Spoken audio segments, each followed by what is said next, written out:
I do appreciate Fangraphs. Oh, we're live. We live. Fangraphs does a very quick updated everything.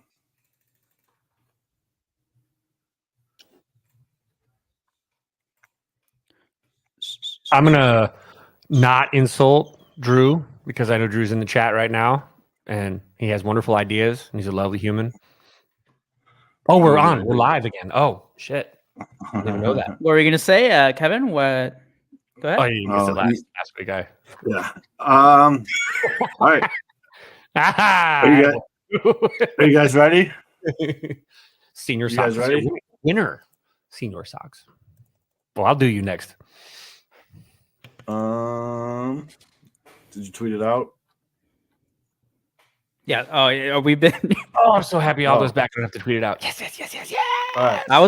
I'm still waiting for Kevin to share his comments.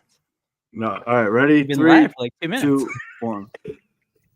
What's going on, everybody? It is Thursday, March 14th, and you have found the Pinwheels and Ivy podcast. I am your host, Matt Zwoski, a.k.a. Southside Zoe, a.k.a. Father Zoe. And with me, as always, back from his 2-week hiatus, my guy, Mr. Aldo Soto. Nice of the White Sox to wait for my return to the show. I was not fired or suspended, as some of the rumors out there were pointing to. I see that the viewer count is legit now. Those aren't fake numbers. We're in the 100 tier now. Yes. 100% real and not inflated at all by Elon Musk. No. And the good Reverend K. Fitz. I'm just so glad that Aldo is back this week. There was just too much harmony between me and Tommy. We agreed on way too many things, and so there was nobody there to poke the bear, if you will. And it was really weird. Told me, but Aldo, you look great. You don't look like you even got a tan. You look. I'm glad they let you back across the border. Everything's great. Welcome back. Let's get back to business. Ladies and gentlemen, we asked for it. I tweeted out this morning. I actually retweeted when it happened, but I tweeted out, "Hey, White Sox, if you can wait till about 7:45 Central to trade Cease, that would be pretty cool." About an hour too early, but we'll take it. They shot it early by an hour, but we'll take it. So, ladies and gentlemen, Dylan Cease has been traded to the San Diego Padres. We're going to break that all down, talk about the prospects that came back, talk about if it was enough. People are feeling some type of way. I've seen it all over the place. I'm already seeing it in the comments. So we're going to get into that. We're also going to talk a little bit about what's going down in spring training. All of a sudden, the White Sox can score runs in bunches. So we'll talk about that. I know these two got some Cubs stuff. The Cubs are actually rolling too in spring training. So I feel like we got some stuff to talk about. And also, I will address my 108 tournament retirement because the thing is, they talked shit on the post-game show yesterday about it, but they forgot that I had a show the next night.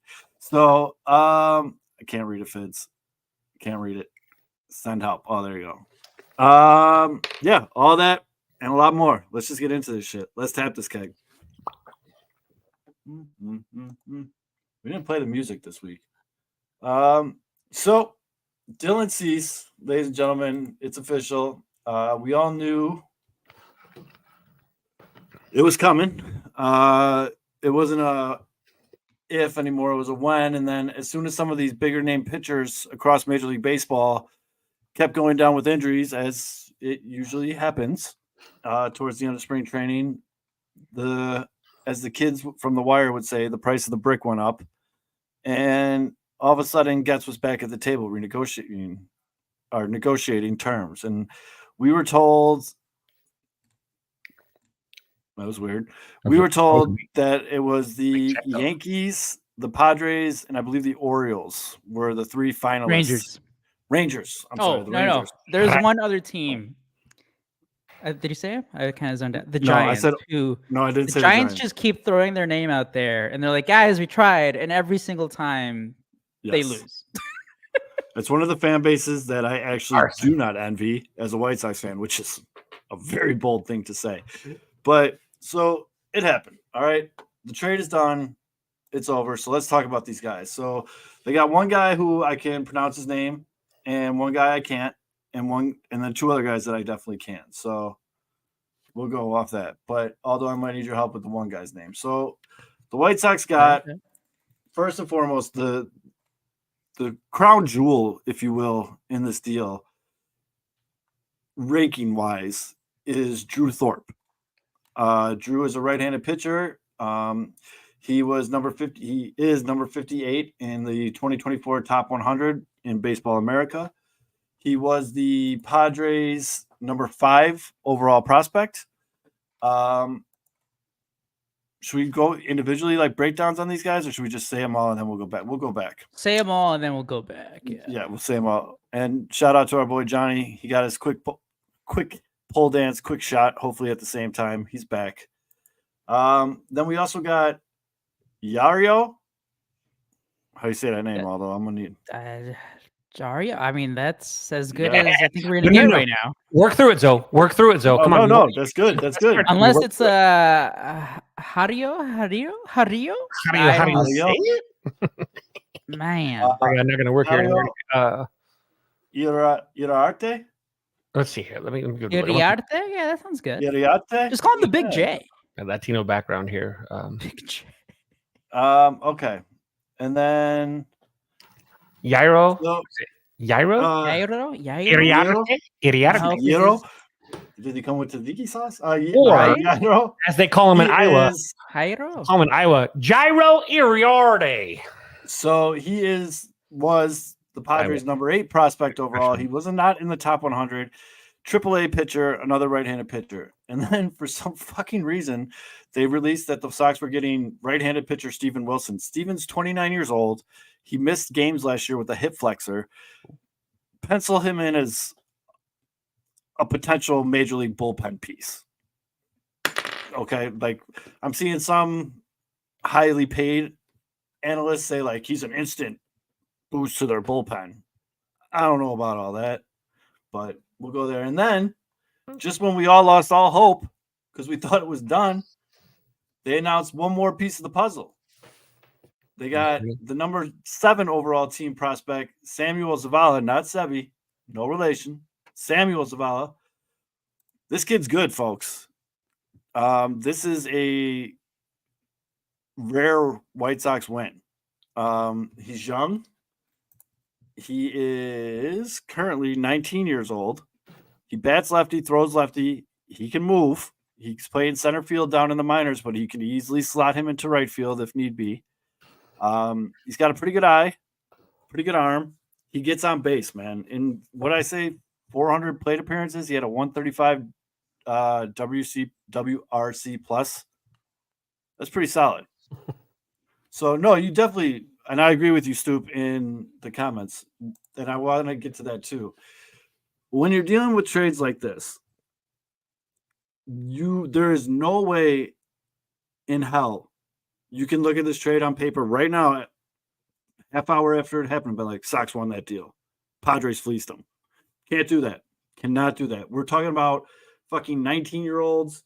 Oh, that sounded weird. We're talking about 19-year-olds. Wrong emphasis on the wrong syllable there. Yeah, we're talking about like. All right, Leo. Yarrow is 22. Thorpe is 23. I mean, these guys still have their whole career in front of them. So you can't really say who won or lost this deal. I know that's like a very popular thing to do right now, as soon as something happens to give your rapid reaction. All we really know is facts. You know what I mean? Like what these kids have done to get to this point. And for the Gets to get 3 top 10 guys out of the Padres system, one of which being top 100. And if you look, it really depends where you look. Zavala was either like 99 or 100, or he was the next 10 in. Like he's good. Yeah, he's like a fringe guy. Huh? Yeah, he's a fringe guy. And then I guess the bullpen arm, that's more like, here, you take him. But right. I'm not. I did want to ask you, mad. though. I did want to ask you because I think obviously since the beginning of the Dylan Cease trade rumors, we've all been focused on it's got to be the Orioles, right? Like they're the most stacked system with hitters. Like that was the assumption. It's like if the White Sox are going to hit it big here, you got to get one of those big hitters. I think that's been the main for the Sox fans who are disappointed at looking at the return is that it's like, man, I really wish that the main piece was the hitter, which again, that could end up being Zavala with these 19. He could end up being the stud in this deal. Like when the Cubs traded Yu Darvish and it was like Owen Casey, who at the time was still like 18, 19, similar to Zavala. And then he developed into that top prospect in that return for the Cubs. And maybe Zavala becomes that guy. And obviously right now the big name is Thorpe. But I think, what do you think about that? Is like the assumption was like all winter long. It's like, man, like you're going to trade C's, like you got to get a big hitter, right? Like I think that's the main criticism, I guess. Go ahead, Fizz. I think they win. I think Zavala's the win. I think he's. I think that I don't think we should gloss over the fact that this is one of what 1, 2, 3, 4, 5, 6, 7, 8, 9 players, 9 teenagers who have hit 20 or more doubles and 15 or more home runs and stolen 20 or more bases as a teenager at any level in minor league baseball ever. You are talking about somebody that does all the things that you want, and he's only 19. He is a guy that was on his way to the top 100. They said that, again, he was 1 home run. Sorry, he's 1 home run short. 1 home run short from joining that club. I apologize.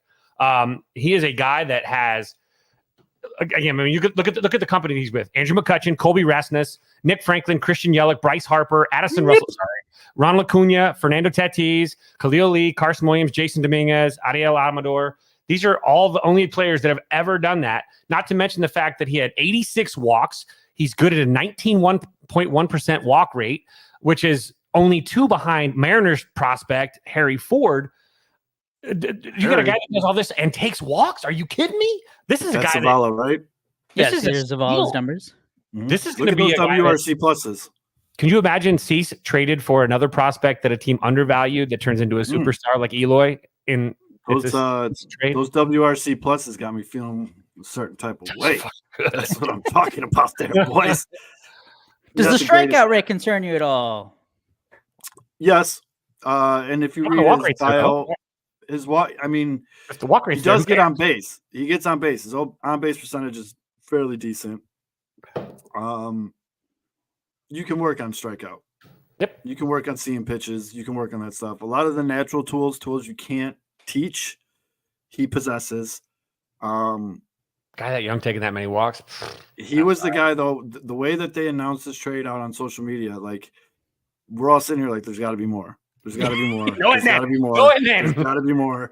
And then all of a sudden they're like, oh, and you get Zavala. We're like, oh, dude, okay. Now let's just talk about that for a second. Jeff Passan breaks it, and then it's like half an hour. Everyone's still waiting. It's like, what the hell is the return? Like, what? Unbelievable. So you memorized the Padres top 30. I think. I was unbelievable. I'm saying, like, this isn't the theater. You don't need the drama, dude. Just fucking tweet it out. I mean, and then it just came out like single name by single name. It was like Thorpe was the first one, then Eeyore, God damn it, Gyro. I'm just gonna call him Gyro. Jair. And then I think it probably is just Jair. He was the second name, and then again there was like another like 15 minutes where it was like nothing. It's like, is this all gets gone? Turn into the dickhead pilot. The dickhead pilot doesn't tell the passengers where they're actually flying to. By the way, ladies and gentlemen, we are actually headed to. I'll tell you in 30 minutes. It was the most annoying thing, but I do have to say though, once that Zavala name came in, you're like, all right. Like you didn't get the immediate, because like just imagine if it was just the 2 guys. Which again, Drew Thorpe, I think with MLB Pipeline, he's like in the 80s, but I think other places have him a lot higher ranked, like you said. But at first, Sox fans were going insane. They're like, "What? I was ready to like rip shit. I was gonna go grab a big bottle of bourbon and sit here and just get into one because we waited all off season for this. Like, how many episodes did we do? Like, Idiarte. We did the whole up and down too. Remember, it's like, oh, Dylan Cease, like back in December, it's like, oh, Dylan Cease 100% getting traded. Then it was like January, it's like, maybe 50-50. Spring training starts, like, they're probably going to wait until the trade deadline. And then all this happened like in the past 3 days. The Garrett Cole injury set this in motion. It really did. It was the domino. Now, here's a really good breakdown of the three main players in this deal. This is coming from Duke Coughlin. He's the host of the Sox on 35th podcast. Got to give credit where credit's due. Really good breakdown here. Ready? Samuel Zavala just barely missed the top 100 according to multiple sites, had 14 home runs, 71 RBIs, 22 doubles, 20 stolen bases, a slash of 267, 420, 451 with an 871 OPS in A-ball last season. Ladies and gentlemen, he was 18 years old. Drew Thorpe, number 58 in the 2024 top 100 in Baseball America, had a 1.48 ERA in 5 starts in Double-A last season, producing a 44 strikeouts on 30 innings pitched. That's a K per 9 of 13.2 for the folks keeping track at home. Maxes out at 95 with a disgusting changeup and some break on his slider. Jairo hasn't seen as much success in Double-A, but his fastball that's reached 98 with a ride and a good-looking slider to spell it. His K per 9 in Double-A last season was 15.77, which is flat out just absurd. For reference, the top 3 in K per 9 in the majors last seasons were Strider at 13.5, Snell at 11.7, and Gosman with 11.5. These names aren't flashy. It wasn't a pipe dream return we hoped for, but these are good players, and they can turn out to be a hell of a return. That's a good breakdown. That's a good breakdown. Follow the guys on Sox on 34th Street. But I have to say, I think we had it in our chat too for SM and the White Sox chat. Mm-hmm. And we've been going like at this for like 4. What the Cease return was going to be. And, when we had Jordan on, also Sox on 35th, and we were going through his trade proposals. And I think, I think we settled on it. Like, it was the main piece, right? Yeah, it was going to be like one top 100 guy. But, like, I don't think they were, and like Zavala, as we've seen, like, he's like that, he's that fringe top 100 guy, too. But, like, it was going to be difficult to get 2 of those guys, like 2 bona fide top 100 prospects. I know that it could be underwhelming just because I think it does have to do with like they were looking for a big offensive name. Sox fans were looking for a big offensive name to like be the headliner, and they got Zavala's kind of that second, third piece there, where Sox fans were probably like, why didn't we get a better guy? But I think this is gonna be solid. I mean, we're not gonna know obviously for a few years, but. Say hi to Mr. Aldo. Hi, Mr. Aldo. What's up, Brody? How you doing? You miss me? Say what's up, everybody. What's up, babe? Good trade. Good trade. Good trade. All right. Good talk. All right. Good analysis. Ask Brody if he wants a Cease Padres jersey. Brody, do you want a Cease Padres jersey? No, he made a face. Ooh, all right. Love it. Loyal. But yeah, and I mean, to a lot of people in the comments sentiment, we said it right off the jump, and we'll say it again. We're not going to know if this trade was good or not for a couple years, minimum 2-3 years. And that's just how it is. Now, if Cease goes to San Diego this year and balls out, which, by the way, their rotation looks pretty solid now. That's a good you can't sit there and just you can't sit there, though, and be like, oh, look at what the White Sox gave away. This was the right trade to make at the right time. If you waited until he was on a contract season, the price tag would have been way lower. They had to do this now. Does it suck? Yeah, I was a big Cease guy. Big Cease fan. He was a good guy for us people that are kind of weird. You know what I mean? Like, he's a little bit of a weirdo. Everybody loved him. He had the nastiest pitch, one of the nastiest pitches in all of baseball 2 years ago. Last year, he kind of recessed more to the mean, but you could tell he was fixing some stuff. He had a pretty good spring, too. Oh, no, he was balling out. By the way, unfortunately, this is what happens in a rebuild. You're going to lose your best player. This is what happens. Absolutely. It sucks. It's absolutely fucking brutal. This is what happens. This is a rebuild. Like, this is how you know. Oh, by the way, Sox fans, I know it's a constant state of, like, fuck Jerry Reinsdorf. But I do have to say, you should go back to that because this was his whole thing about hiring Chris Getz. Was like, oh, this guy knows the system. I know that he can build a winner in 2024. That's obviously not happening. No. But I will say I'm more confident in this trade knowing that homeboy from the Diamondbacks that we just hired is part of the team being like, go get this prospect. Like, this guy's worth this. You know what I mean? Like, I can't think of the guy's name off the top of my head. Sorry. We're not that type of podcast. But You know who I'm talking about, though, Yes. right? The guy that was in charge of the Diamondbacks farm The system last year. Diamondbacks. I feel a little bit more confident knowing that he obviously was part of making this deal. He's seen all of these guys play, like a lot, probably more than anybody else that was part of this deal. And he said, yeah, this is a good return. You know what I mean? Like, that just makes you feel a little bit better about all of it. Just a little Well, bit. somebody in that system has to really love Drew Thorpe because obviously he's the Yes. headliner here. Yep. And he's the guy they're like, all right, And this tomorrow. is going to be our cease in a couple years. Well, Thorpe could come up. MLB.com's got his ETA this year. Yeah, I Mhm. saw that too. And then Here's a quick look at same Thorpe's thing with Iriarte. numbers. That's Thorpe, right? This is Thorpe. So what jumps out at you? I mean, high strikeout rate at AA when he got up there. Yeah, good K per nines. The ERA, I mean, he was incredible when he got up to AA. Yeah, I mean, What I've read is that changeup, that he has a really nasty changeup. yes. I've heard that changeup is silly, and again, he's got a little bit of good movement on the slider. For same thing though with Iriarte, I think his ETA is 2024 too. Yep, here's his numbers. But a lot of double-digit K per nines in there. Yep, The that's walk what numbers- you want. Get the guys walk who numbers strike aren't people great. out. Walk numbers aren't great, but it doesn't look like you give up a lot of homers. Looks like he's a bullpen guy that has some command question marks, but has dirty stuff. Is what I basically have translated from what I read. You can live with that. I Yep. mean, it You can't, gets 'cause tense. it's developable. It's fixable. It gets Fixable tense, issue. obviously. Yeah, But as we're long as used you to got that guys on who the strike south side. people out, you'll live We with are- a couple walks. We are very used to that on the south side, and I saw Bartle put it in the comments there. There is a lot of rumors about the White Sox going out and picking up free agent Michael Lorenzen to get some more pitching depth, because as it stands right now, your opening day starter is Eric Fetty. Fetty Wap. Fetty Wap. But Lorenzen, if you sign Lorenzen, he's your number 2. and I mean, That's not even a Lorenzen- joke. I'm not even trying to be funny. Like, Oh, I know. he had a I solid know. season last year. Before Lorenzen, didn't he have like a perfect game or a no hitter Yeah, or I something? think- And his mom was there and some shit. I and think it was like a big deal? no-hitter with the Phillies, or was it a perfect game? It was one of those two. And then after that, he fell off the track. There you go. So James Box, who knows his stuff when it comes to White Sox prospect, just tweeted out, "There's a good return for Dylan Cease. I'm glad he didn't risk holding him into the season. Thorpe instantly becomes the White Sox number 3 prospect. Zavala and Iriarte immediately slot into the top 10."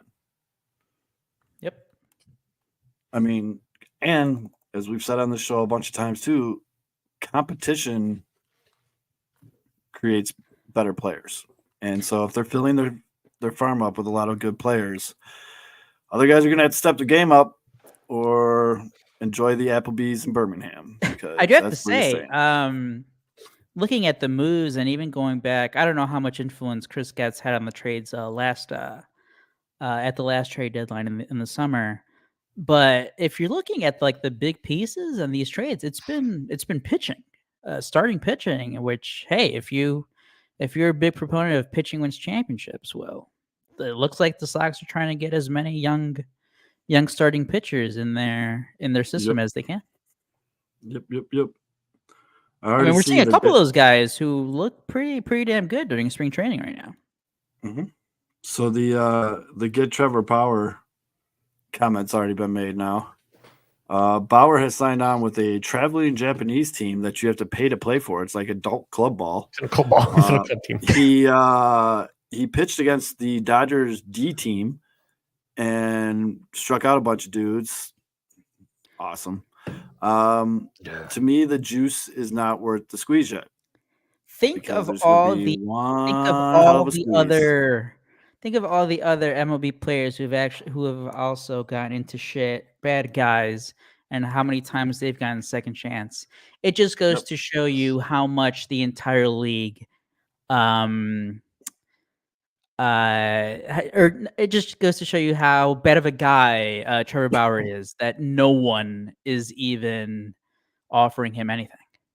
So it's not just the White Sox. It's think of any team that you would be like, oh, why don't they just give him a chance? That should give you a pretty good idea of why, because he's a bad dude. You're gonna hear people that watch this or whatever we're gonna get quote tweeted or replied to is he was innocent. Okay, he was. Nobody wants a prick in their duck clubhouse. So how about that? That's the thing. Massive, Prick that nobody likes. massive It's asshole. everything else. Massive asshole. Every single team that he's been on.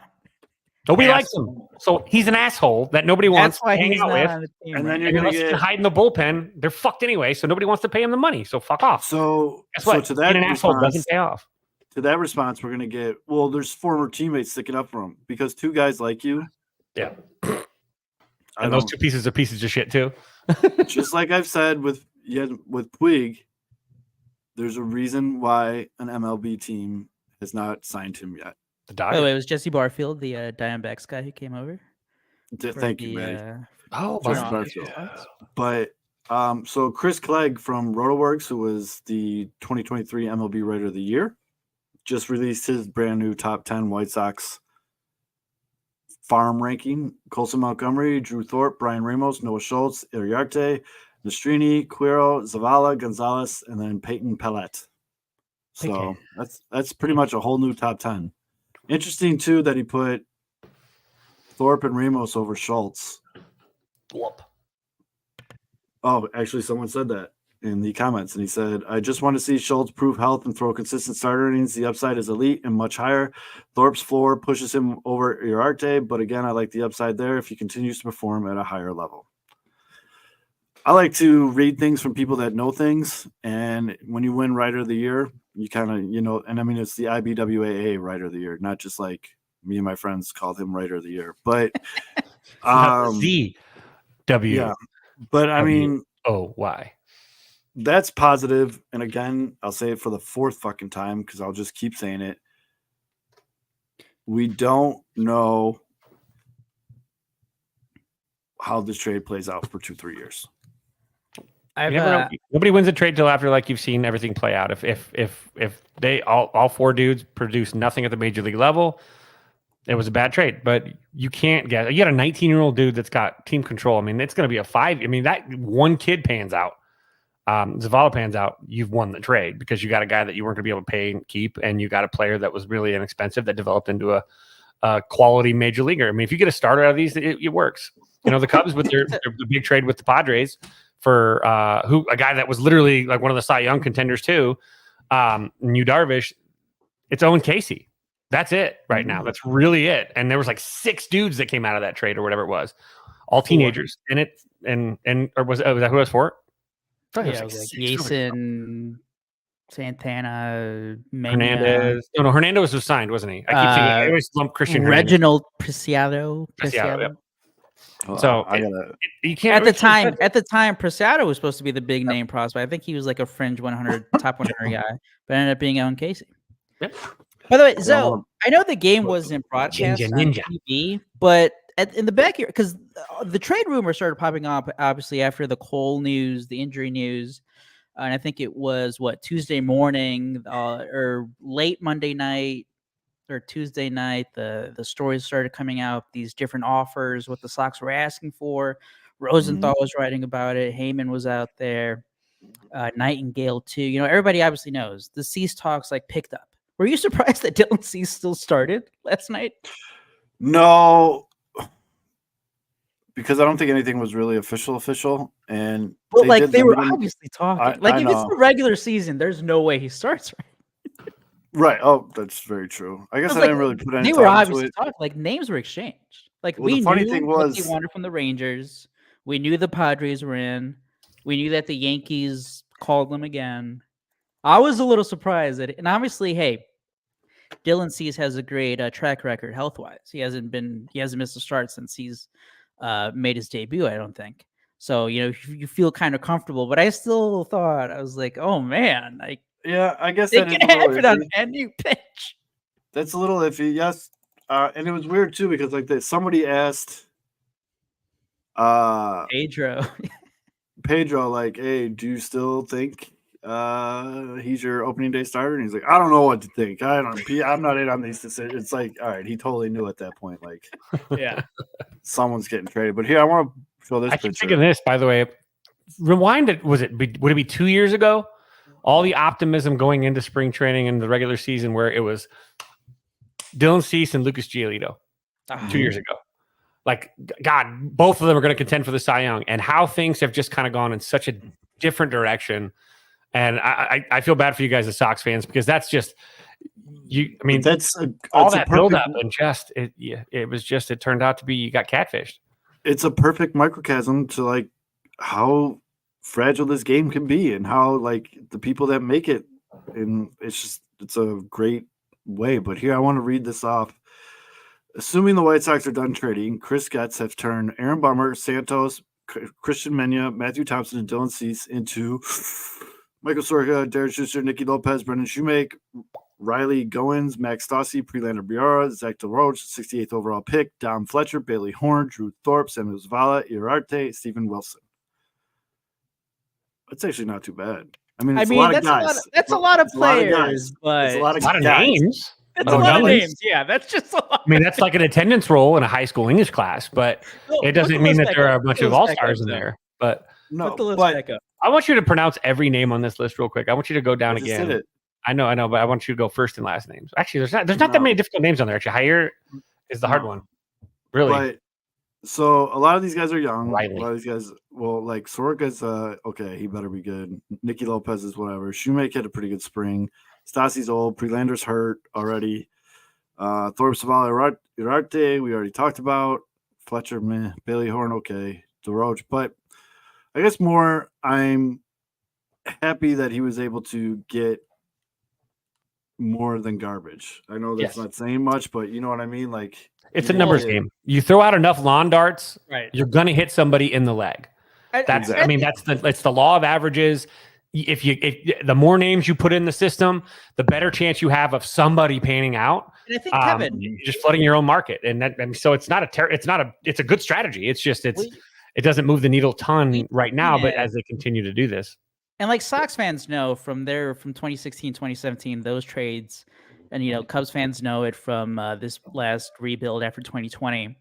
This is the easy part, and I think this has been said. Like trading talent, trading good players to get like quality prospects. That's the easy part. Yeah, like true. Teams are like, okay, like, well, we know we have to give up some talent to get good. Why are you doing that? Because you're getting good players, right? Like this should be the easy part. Now it's the how good is your farm system development going to be now? Because obviously that's been the struggle for the White Sox. When you look at the Cubs, you got Canario, Alcantara. PCA, Killian, those were for the big three for the Cubs, right? Do I forget anybody? With those three, and none of them have played a major league inning yet, and it's been 3 years. Canario has, Killian has. Oh yeah, Canario. Well, no, yeah. Well, David Rossi finally gave him the at bat. That's right, I forgot. But these guys haven't really done much. PCA has. All those guys have been in the major league. Just like you can't judge those trades with the core until it's over. It could be year 5, and Owen Casey is like. All of a sudden it hits and he's an all-star. You're judging in year 5, half a decade later, who won the trade. And that's, again, part of the trade part of it too, is you don't put too many eggs in your basket. The game's volatile. Guys give up. Guys lose their head. Some guys all of a sudden figure it out and the light clicks on. Some guys were underrated that somehow hit a second gear that you didn't know they have. All these weird things. That's the beautiful part about development is you develop these guys. And if an organization has that in a proper setup and you've got guys down there, that are down there working with these guys and fixing whatever glitches, and guys that are attentive to their needs, really. Because sometimes you might have a scouting program that goes to divert people down below, and they're trying to develop guys in their way as opposed to developing them away from their format, their flaws. So you need to have a very flexible and fluid development system that says this guy struggles here, this guy struggles here. We're not trying to make square pegs out of a bunch of round holes. We're going to fit them in where they fit and develop where they develop best instead of trying to making them what they're not. And I think that's what I think that's what the Braves do well. The Braves are not shy about having guys just move around a little bit and asking guys to not do their thing. I mean, Shreve talks about it all the time. They asked him to not throw as hard.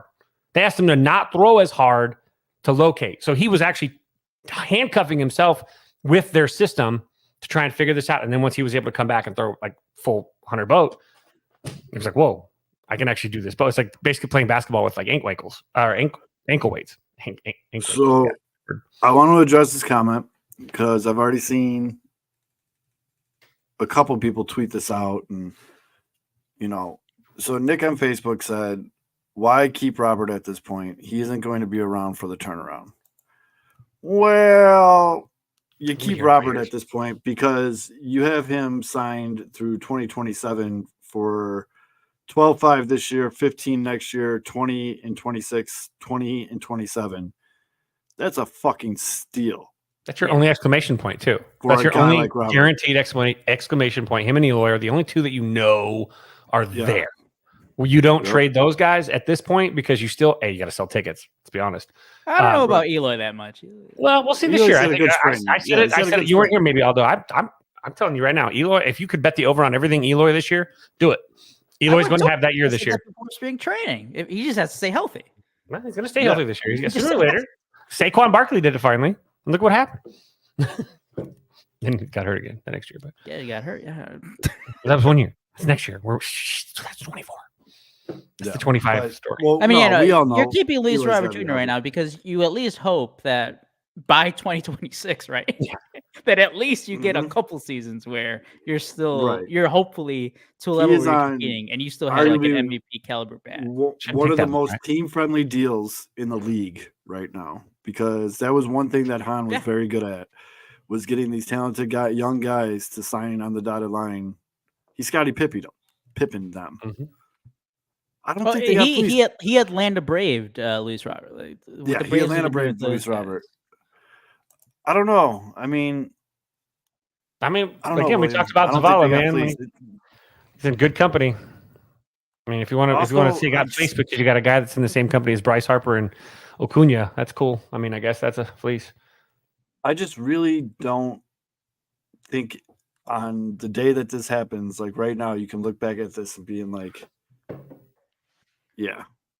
That's I like have to say, Drew, that's a band. We should start a band called Luis Robert Jr. and a bunch of dudes. White Sox I mean, that's what it's doing going to be. Yeah. What music do they play? What kind of music do they play if that's your band? Is it more shitty music, Kev? Shitty music. The top end, the San Diego songs start Padres really good, but then they really finish poorly.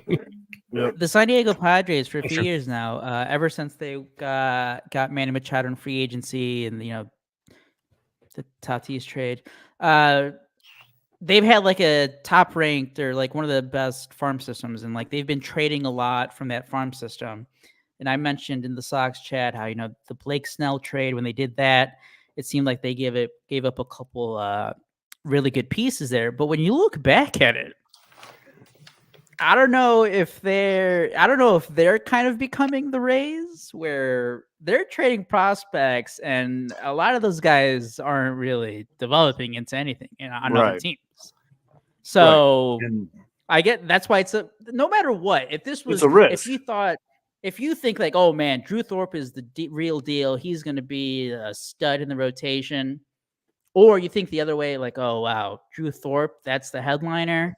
Mm-hmm. You just don't know. We don't know the rankings. That's only one factor. We don't know what the scouts for the Sox think or how other teams are evaluating these guys. I mean, like we mentioned right before we started recording, like Drew Thorpe was part of that the Juan Soto trade. That was a huge. It was a big piece of it. Yep. But also, it's like, they unloaded him right away too. So. Right. So Nick, just so you know, I'm not like ducking you here. Nick says, doesn't a team-friendly deal increase the trade value? It definitely does, without a doubt. But sometimes it's so team-friendly, you just don't move that. You know what I mean? Like, I guess, I don't know, if someone offered them just a ridiculous, like I'm talking, like if it was the Juan Soto from the Nationals to the Padres, right? Yeah, I'm talking like Jackson Holiday. Like it has to be that. Like, you know what I mean? Like it's got to be something just remarkable. It's got to be, or like even the Yankees trade for Juan Soto. Like wasn't that like a 5-for-1, 6-for-1, or whatever it was? Yeah, like 2 guys. And I'm talking to like 3 top 100 prospects. Like you got to have. Like you're getting the other team's like number 1 prospect. Like without it, that's the headliner, and then you're still going. Yeah, no brainer. So I don't know. I mean, I wouldn't say he's untouchable. No one technically is untouchable on this team, but it's very tough to let that go. You need to be like really wowed and moved off your feet. Do we really have 600 fucking people watching this shit right now? Only 588. Yes, we do. That's awesome. All 587 of you, we love you. That one guy, fuck you. Yeah. I don't know who you are, but go pound We gotta sand. put that up there. Who are you? Oh, my bad. Yeah, Dylan Cease will look good in the neons. I'm sure he'll love that. That's why I wore my San Diego hat today. There you go. He'll Oh, look good in the neons. festive. But yeah, man, I mean, I don't really got much else to say. I'm sure this is going to be talked about ad nauseum from 1,000,001 different podcasts and everything. So we're happy that you guys hung out with us tonight. We're just lucky enough to be the Wednesday night show. So that was kind of cool. I do have to say, I didn't really look into his numbers. I got on the Twitter late, but I do agree with you. I think the main guy here in a few years, it's not going to be Thorpe. I think it is going to be Zavala here. Kid's good, man. I think that's going to be the name to watch. The kid is good. I think that, yeah. And he's so young, though. It's like, it's exciting to have a guy that you can watch go through the system, maybe. Maybe. Let's see. Where do we want to go from here? Well, we could go, since staying on the White Sox. The White Sox have scored 29 runs in their last 2 spring training games. Ooh. They went from 0 offense to the ball's jumping off the bat. And I know it's spring training. Everyone calm your tits. You don't have to give me 100 comments saying wait till the regular season. And I know they're going to have to go into Chicago and play March and April baseball, which actually I've been wearing shorts now for a month. It's been such a mild winter up here, dude. I mean, I've already golfed outside a couple times. Like, it is not your typical lousy smarch weather. But How does it feel now compared to a couple weeks ago when you're streaking the neighborhood? Decent. This is kind of It's colder. This isn't. It's By the way, close. this isn't to shit on you for being excited. Be excited. I'm not That's really. what- I like, wouldn't say there's- excited's not the Or word. be positive. That's what I meant. Like there's Yeah. no need to always be negative, and we get that a lot from all over the places. Mhm. But I think you're seeing Yamamoto for the Dodgers. He looks like the worst pitcher right now in His spring numbers are bad. training. Yeah, well, I understand guys are adjusting and like. But all like that this other is stuff what I that's think going on. about all these spring stats. So I don't give a shit. How about that? Oh. So normally I would agree with you, and I agree with you on the most part of it. But when a guy like Eloy, who struggled at the plate, shows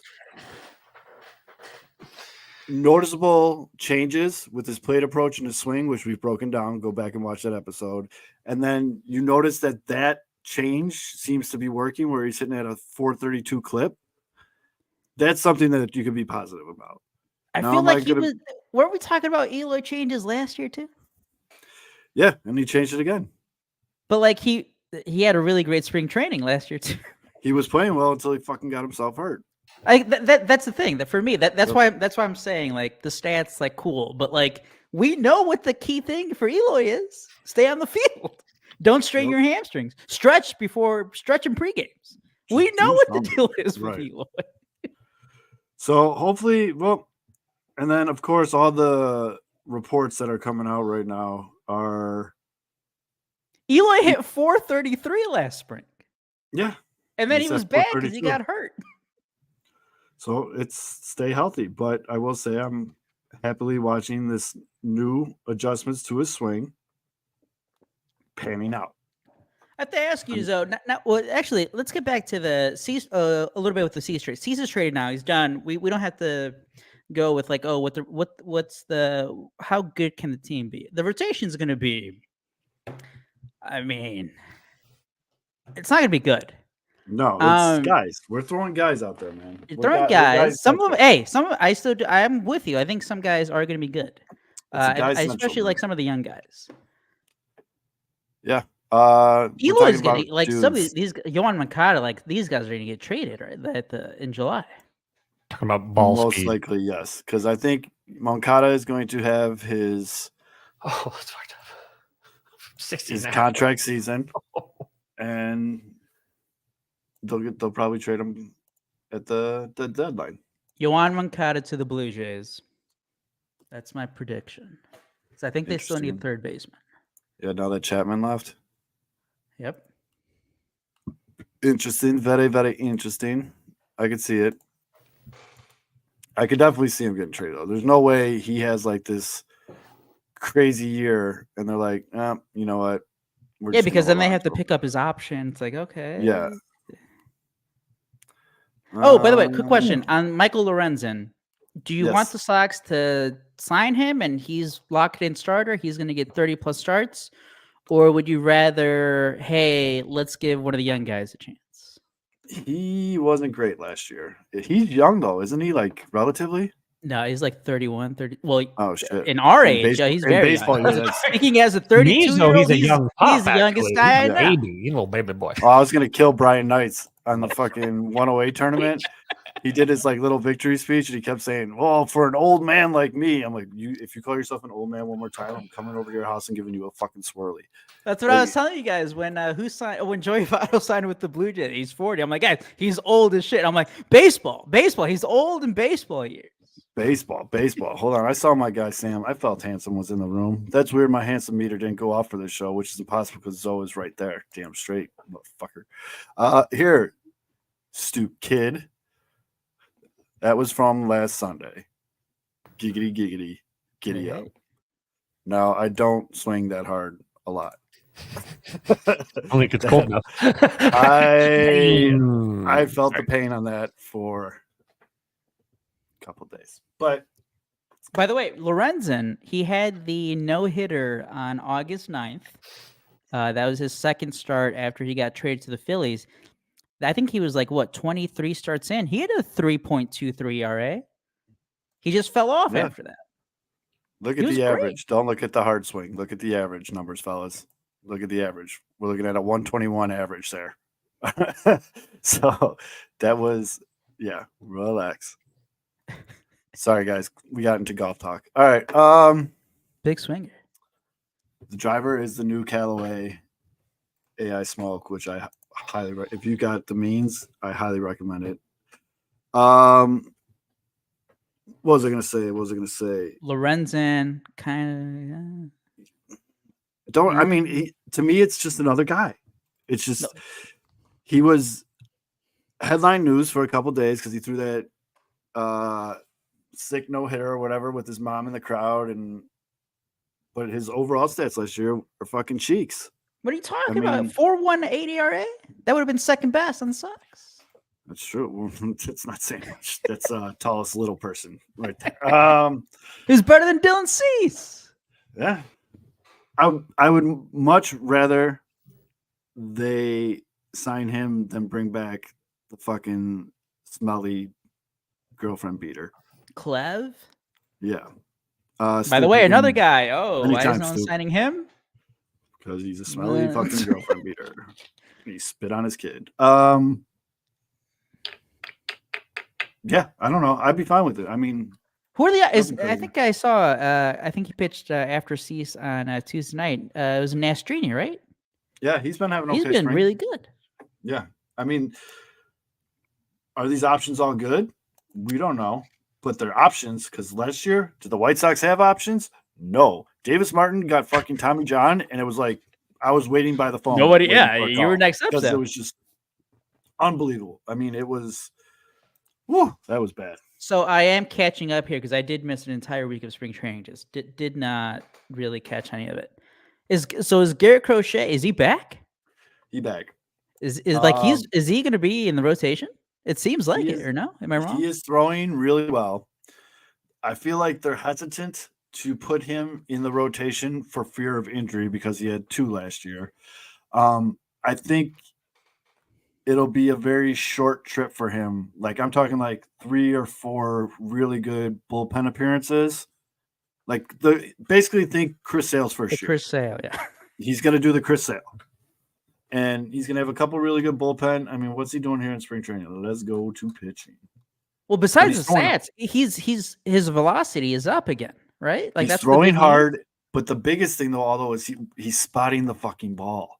Like he's not just throwing hard; he's actually throwing hard with precision, which is been pretty fun to watch. And he's an easy guy to root for, mainly because he looks like a serial killer. And if you don't root for him, he will kill you.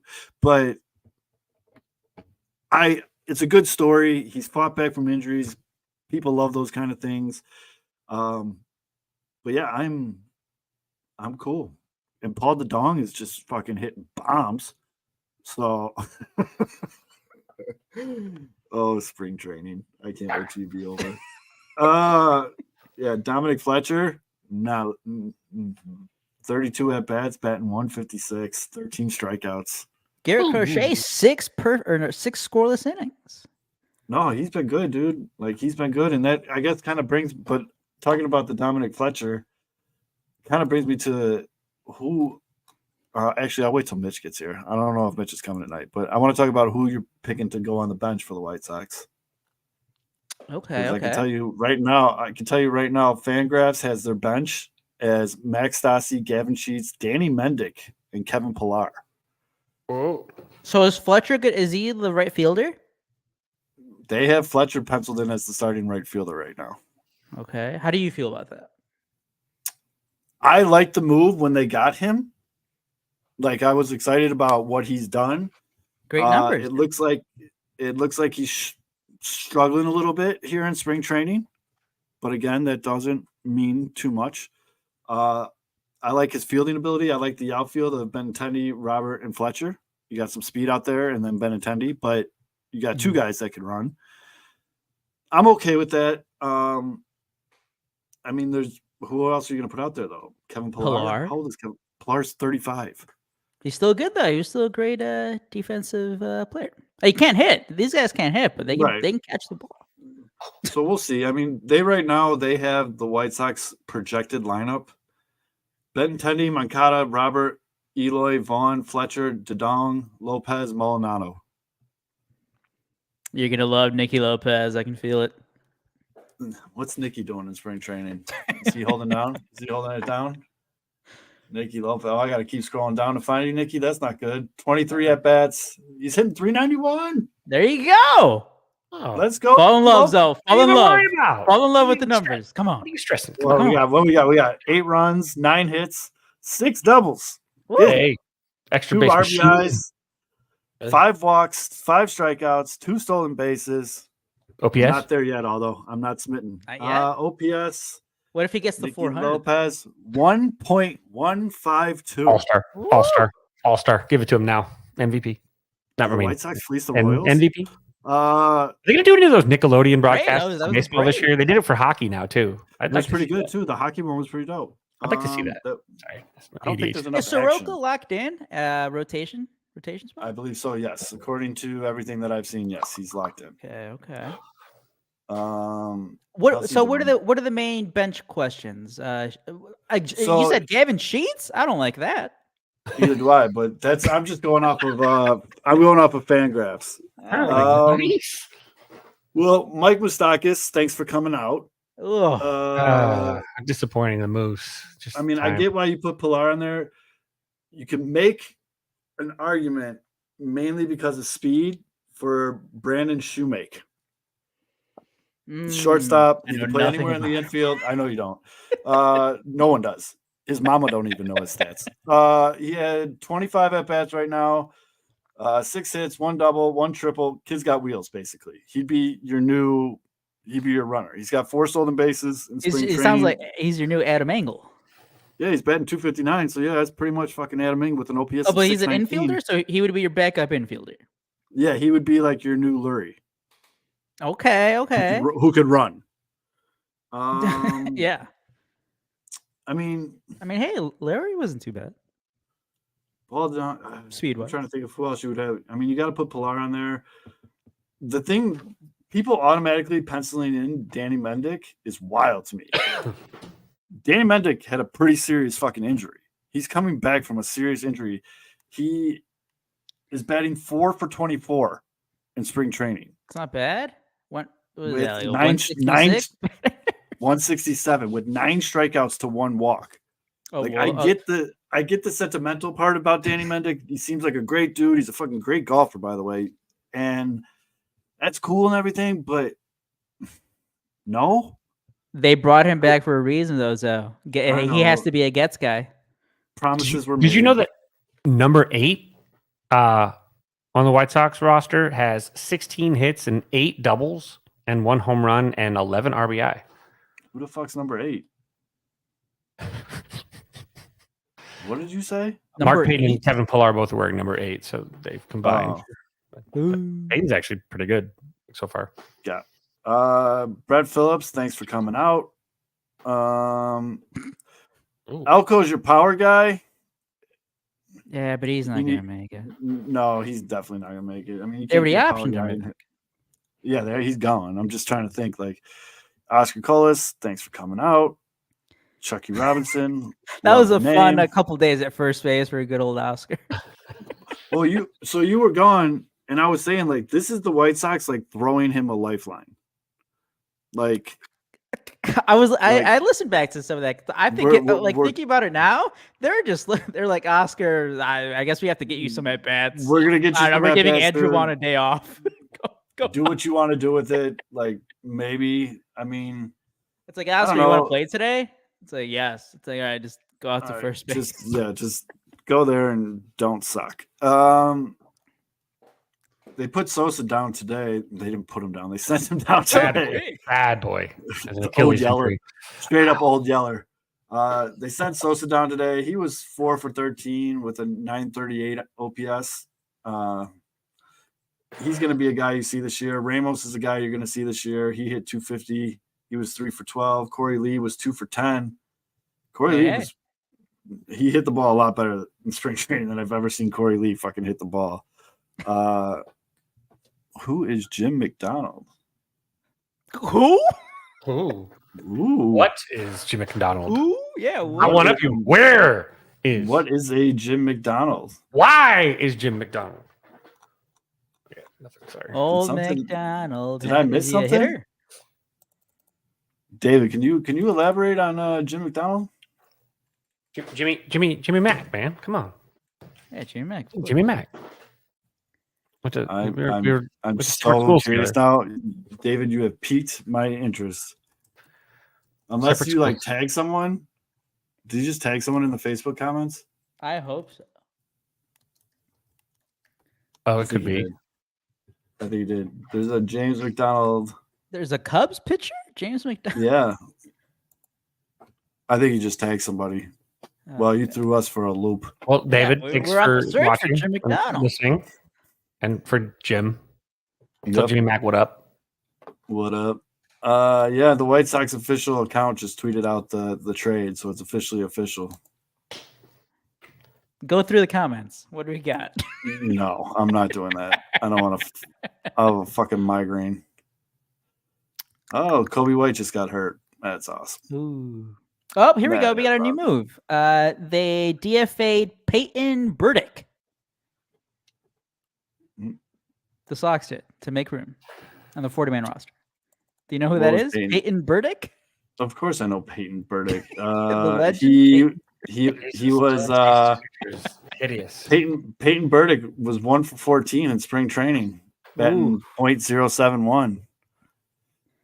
Sorry, Peyton, you got to go. I love. Okay, the comments can sometimes be entertaining because this is back-to-back comments. We got boy. such a good trade. Cease will suck this year, and then next comment: fire Getz.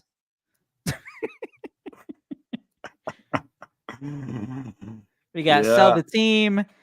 Not bad. Pray You'll for the get league in 2026. There you go. Positive attitude. There's probably going to be about 15 to 20 sell the teams. Oh, here's another good back-to-back. Good trade, and then another fire Getz. Okay. Jesus fucking Christ, brutal. I just don't get how you can say that right now. I don't understand. Oh, I mean, this one we got a Simpsons meme. 0 days without White Sox embarrassing themselves. It looks like an unshaved Jordan Lazowski to me with no I glasses. didn't realize. Did he always have a lazy eye? Like I don't know. He looks like Jordan. Well, I didn't say it in lazy eye, but I was just thinking he looks like Jordan Lazowski unshaved without glasses. Just to me, for some reason. I don't know. I'm getting that vibe. Sorry, Jordan. I don't mean that as an insult. Then Zoe had it rolling. He's got a wandering eye. And I didn't notice the Shaq eye. Oh my God! Do not seek out video of Kobe White's injury. Oh no. Oh, is it Don't- really bad? Immediately Don't do Googles. that. Well, I mean, Zoe, come on, everyone's gonna do it now. Don't do that. That's just. Well then, it's a not supposed holy monkeys. You're not supposed to go straight down like that. Like Let's go Kobe White. I can't believe that happened. Who knew that he had a third tentacle? Ooh, if he did, it might have saved him. Kobe, is it Kobi? No, Coby. Coby. Mm-hmm. Didn't look good. By the way, Zoe, you putting a future in North Carolina? Maybe. Oh, I just watched it again. Ow! Oh, yeah, no. Look where his right leg is parallel with his knee. It's brutal because it was a block by Yeah. by He came Siakam. down on all of his weight, the so he has to NBA wait. account is tweeting it, but they're cutting it right before he lands. Oh no, there's Yeah, a picture but- right now, the freeze frame of it. I mean, the left leg might be really hurt too, but that's his. You can see his knee go up to his waist. Yeah. Oh my goodness gracious. He actually, it's a right angle from his back down to knee, and then to his right leg is over here. Oh fuck! That's good. I hope he recovers. That's a season ender right there. God, that's not pretty. But yeah, I'm a big Tar Heels fan, man. I've been a big Tar Heels fan since I was old enough to realize that's where Michael Jordan went to college. I've been a massive Tar Heels fan. Yep. What else we got? Tar Heels in here. We got the new golf shoes for this year. We got Jordan, North Carolina Jordan on the wall right there. Yep. Stay. All right. So yeah. Oh, DeMar ties it up. I don't care about the Bulls game. I just know Kobe White's been having a good year and got folded like a fucking card table. That was brutal. That was that one's so I'm seeing some of these other shows are wrapping up, so hopefully some people are coming in and joining us for catching up, you guys, at the hour mark here. Sox got fleas, Fire gets Fire guts. This team sucks. I can't believe it. I'm not going to any games, but they're unwatchable. No. Damn nudes. That's another one. Oh, that one was nudes. Oh, that was a spam bot. Sorry, that was the spam bot. Good. Yeah, man, he's deserved better than this. I'm excited to see these kids develop. I mean, we knew going into the season that this was another prospect watch season. Oh, for sure. You know what I mean? Like, we already knew that was coming. We already knew, like, our boy Ian and them at Future Sox are going to hold it down for us this year. I've never seen Ian set up until the 108 tourney when he did that video. Did you guys see that? Yeah. Holy fuck, so, like, man. entire news production set up in there. I mean, that was impressive, dude. But yeah, I mean, hey Jack. I also think it's also good that like for you as a Sox fan, you don't have to keep like the anxiety of like, oh, what are we gonna get for Cease? I hope he doesn't get hurt.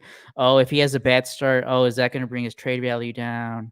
It's like, oh, you don't get the false hope of like, oh wait, hey, we're going on a little run here. What if we keep Cease? Like, that's just all cut off now.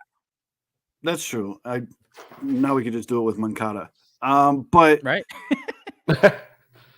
I don't. I've said it for a couple of weeks now. I will continue to say it even after this trade. Do I think the White Sox are going to like win the division? No, let alone make the playoffs. But do I think this could potentially be like a somewhat fun season to watch as you watch, better baseball than last year? Without a doubt, it'll be better baseball on the field than last year. Mainly because you have guys that know how to play fucking defense, finally. Supposedly. I do have to say, though, losing Cease now, like, that rotation is going to be trouble.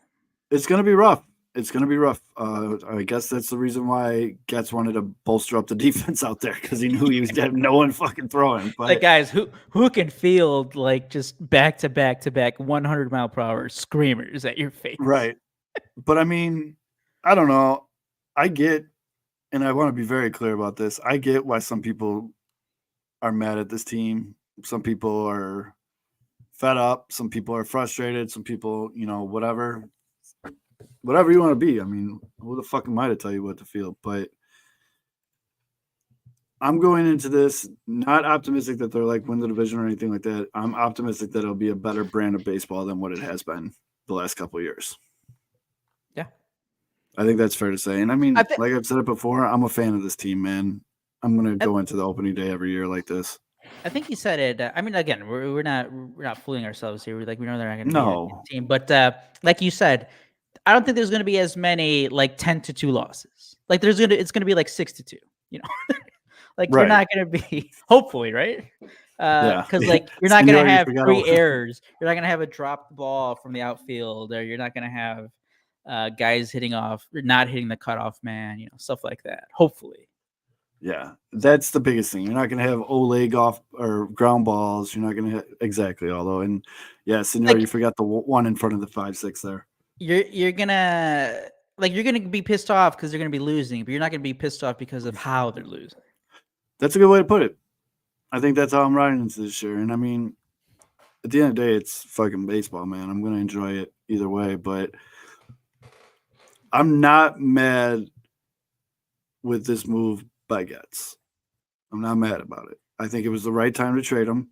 I think it was a return that we will see how it plays out. I mean, again, none of the guys they got back except for that reliever are over 24. So, arguably the best piece of that return is 19. Let's let the kids play a little bit before we start saying someone got fleeced, whatever. I think it's Eric Fetty, Mailman Jack. I think Fetty's going to be your opening day starter. Yeah. I'm Mitch. How we doing, gentlemen? Hey, We're actually pretty good. You'd be surprised. We're actually pretty good. I'm good with this deal. I don't know how you're feeling about Mitch, it. but thoughts? You know, it's First of all, no, hold on. Do you have holes in your shirt this week? nope. Good shirt this week. Okay. It's actually a There nice you shirt. go. It's got a All little pattern on it too.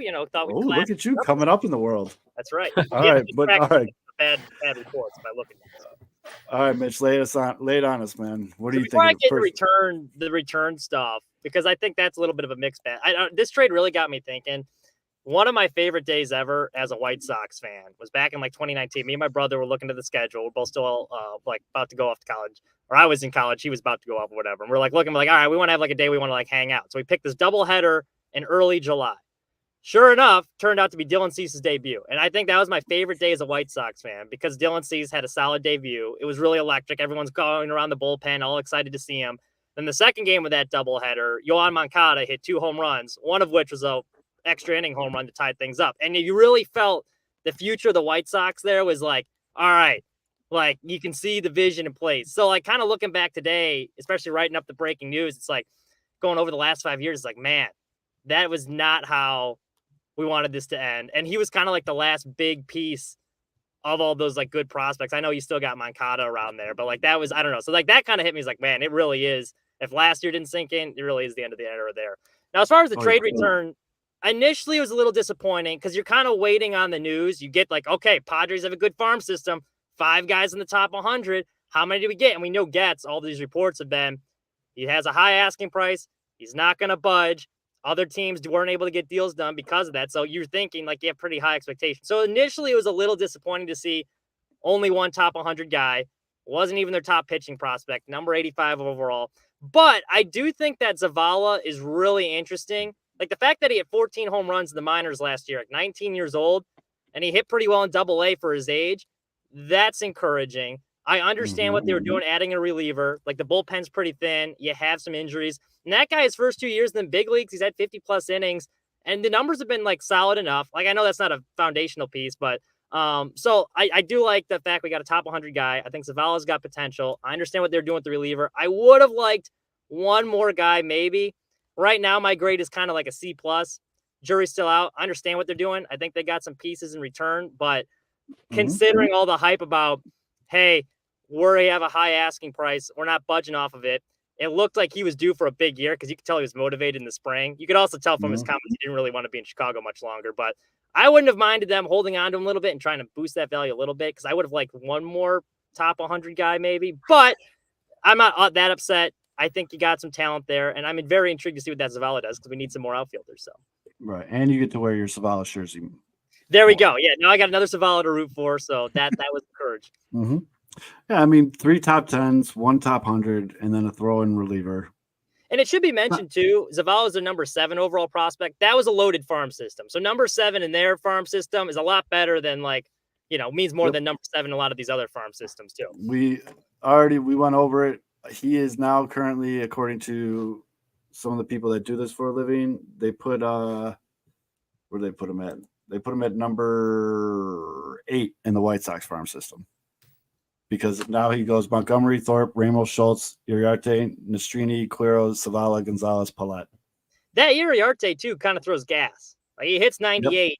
He's got a sharp slider from what, and I'm no expert. I'm not going to pretend to be a scout. But like looking at some of the stuff you can see on like Twitter and whatnot, does have a pretty sharp slider with that 90 mile an hour fastball. So that could be an interesting bullpen guy too, maybe back end starter. We'll see how. Yep, that's exactly what fits. Now, the other question that we were waiting for you to get on to ask, if you were in charge of it and the season starts tomorrow, what 4 dudes are you putting on your bench for the White Sox? Who I would put or who I think they will put? We'll go with who you'll put first. All right, I would have Pilar on there because I like the defense, another veteran guy. That'll be my veteran leadership. I'll probably go Danny Mendick just because there's some versatility, and I don't think Rodriguez is that. I don't know. I'm not buying the Rodriguez hype. He's always off the Mendick hype train. I'm giving Gavin Sheets one more shot just because I would rather him make it than Moustakas, and you need that left-handed bat.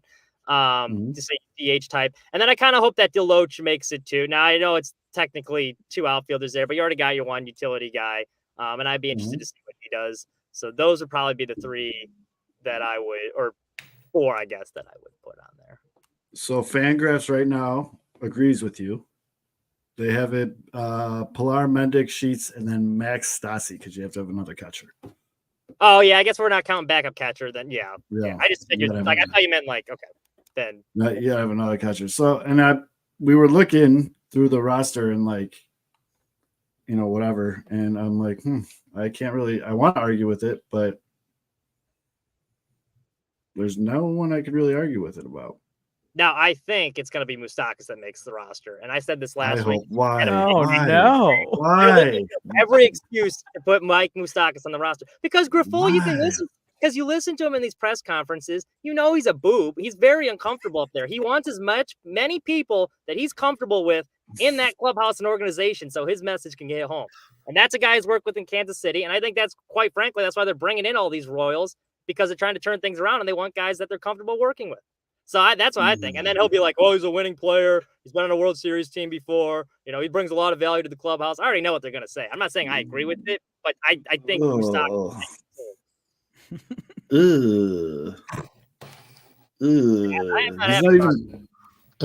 He hasn't even had like a good spring. Like, come on, so you'll. He already said though. Listen, he's been building it.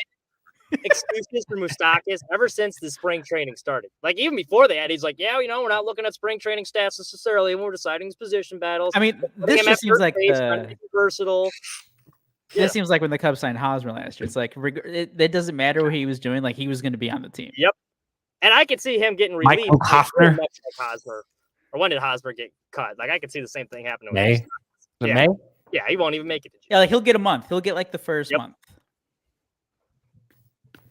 That'd be great. Moose.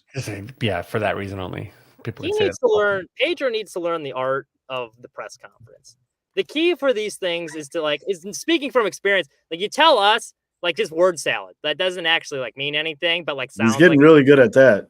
Well, a lot of the time it sounds like he speaks it's off the top of his head without filter. Like that trade like the Cease quote was like, "What the hell are you doing, Pedro?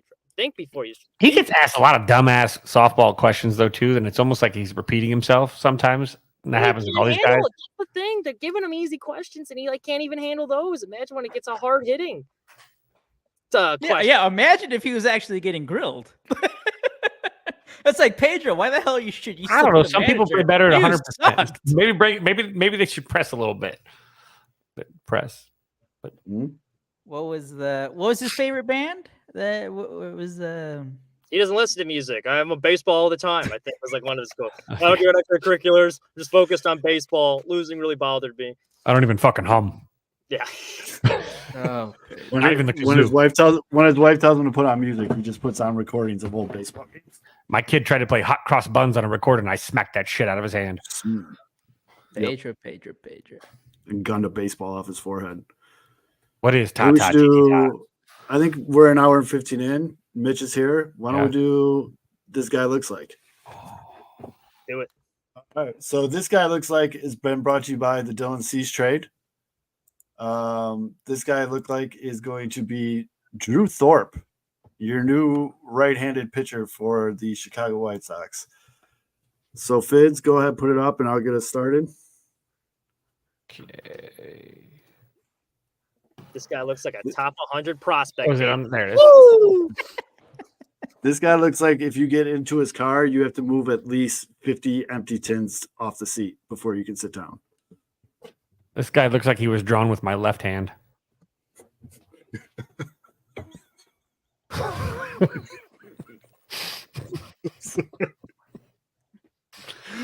This guy thinks Old Spice is cologne.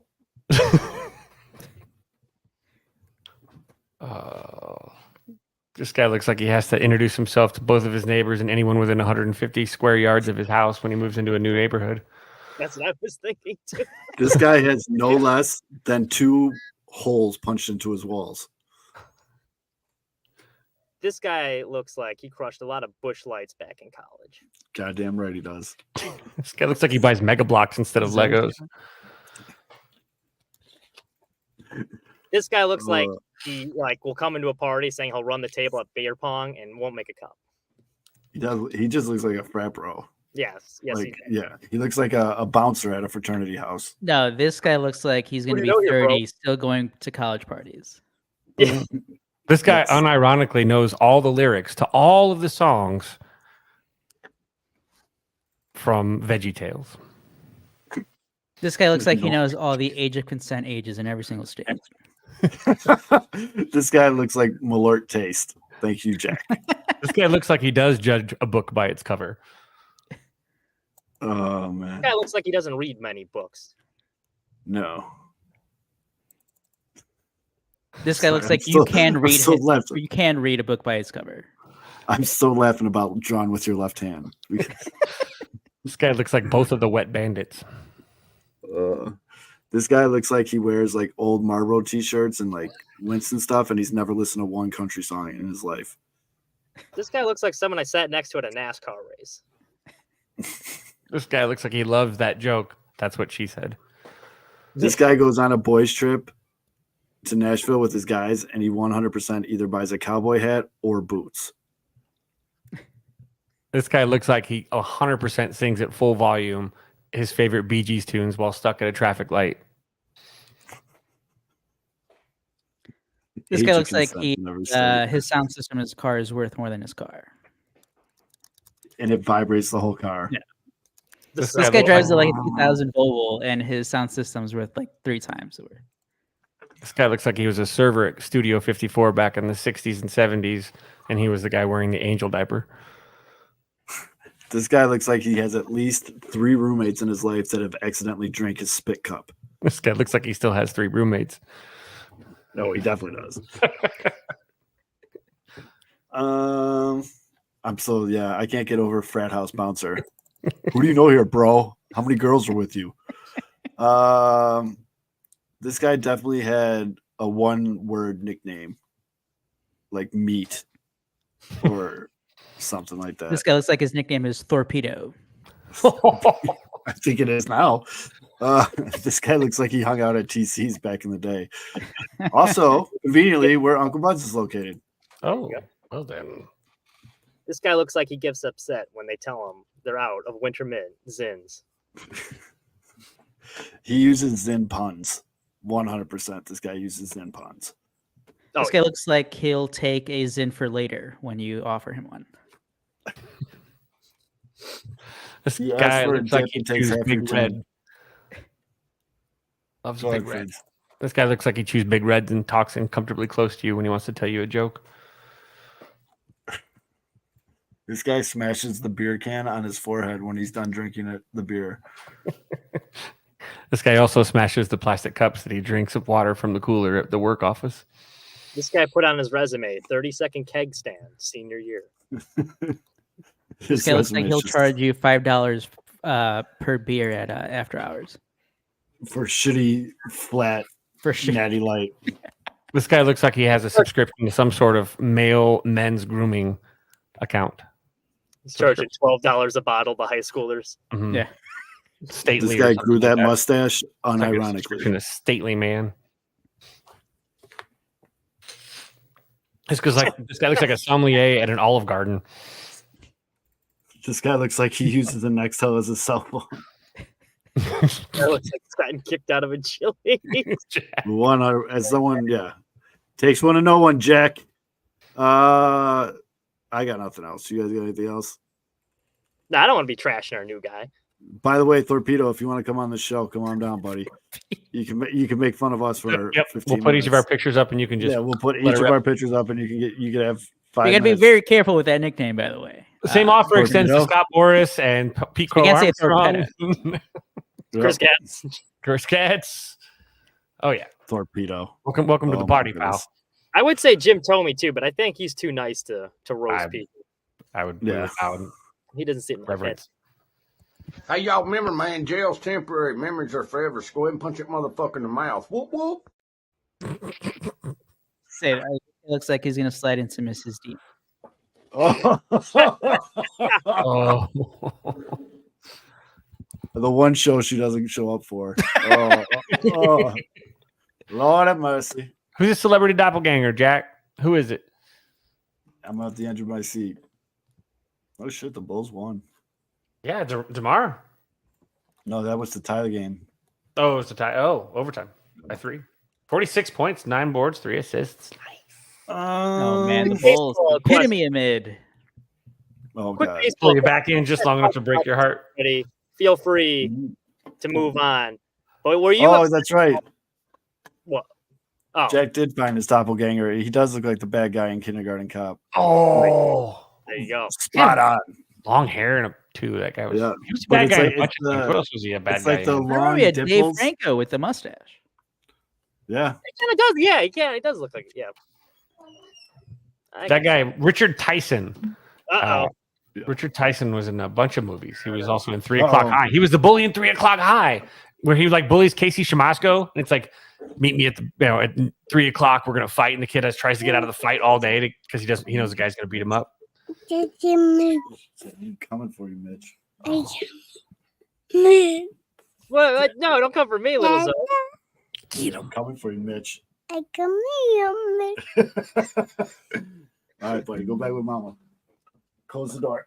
Oh, we have breaking Brewers news. Oh, boy. No, Shit. No, you go outside. We he do. was in the Babe. What happened? Oh, he was the detective in Jeff something about Passan. Mary. Jeff Passan, a couple minutes ago. Oh, Milwaukee Brewers star closer Devin Williams has 2 stress fractures in his back and is expected to miss around 3 months. 3 months. Accident or something? How did that happen?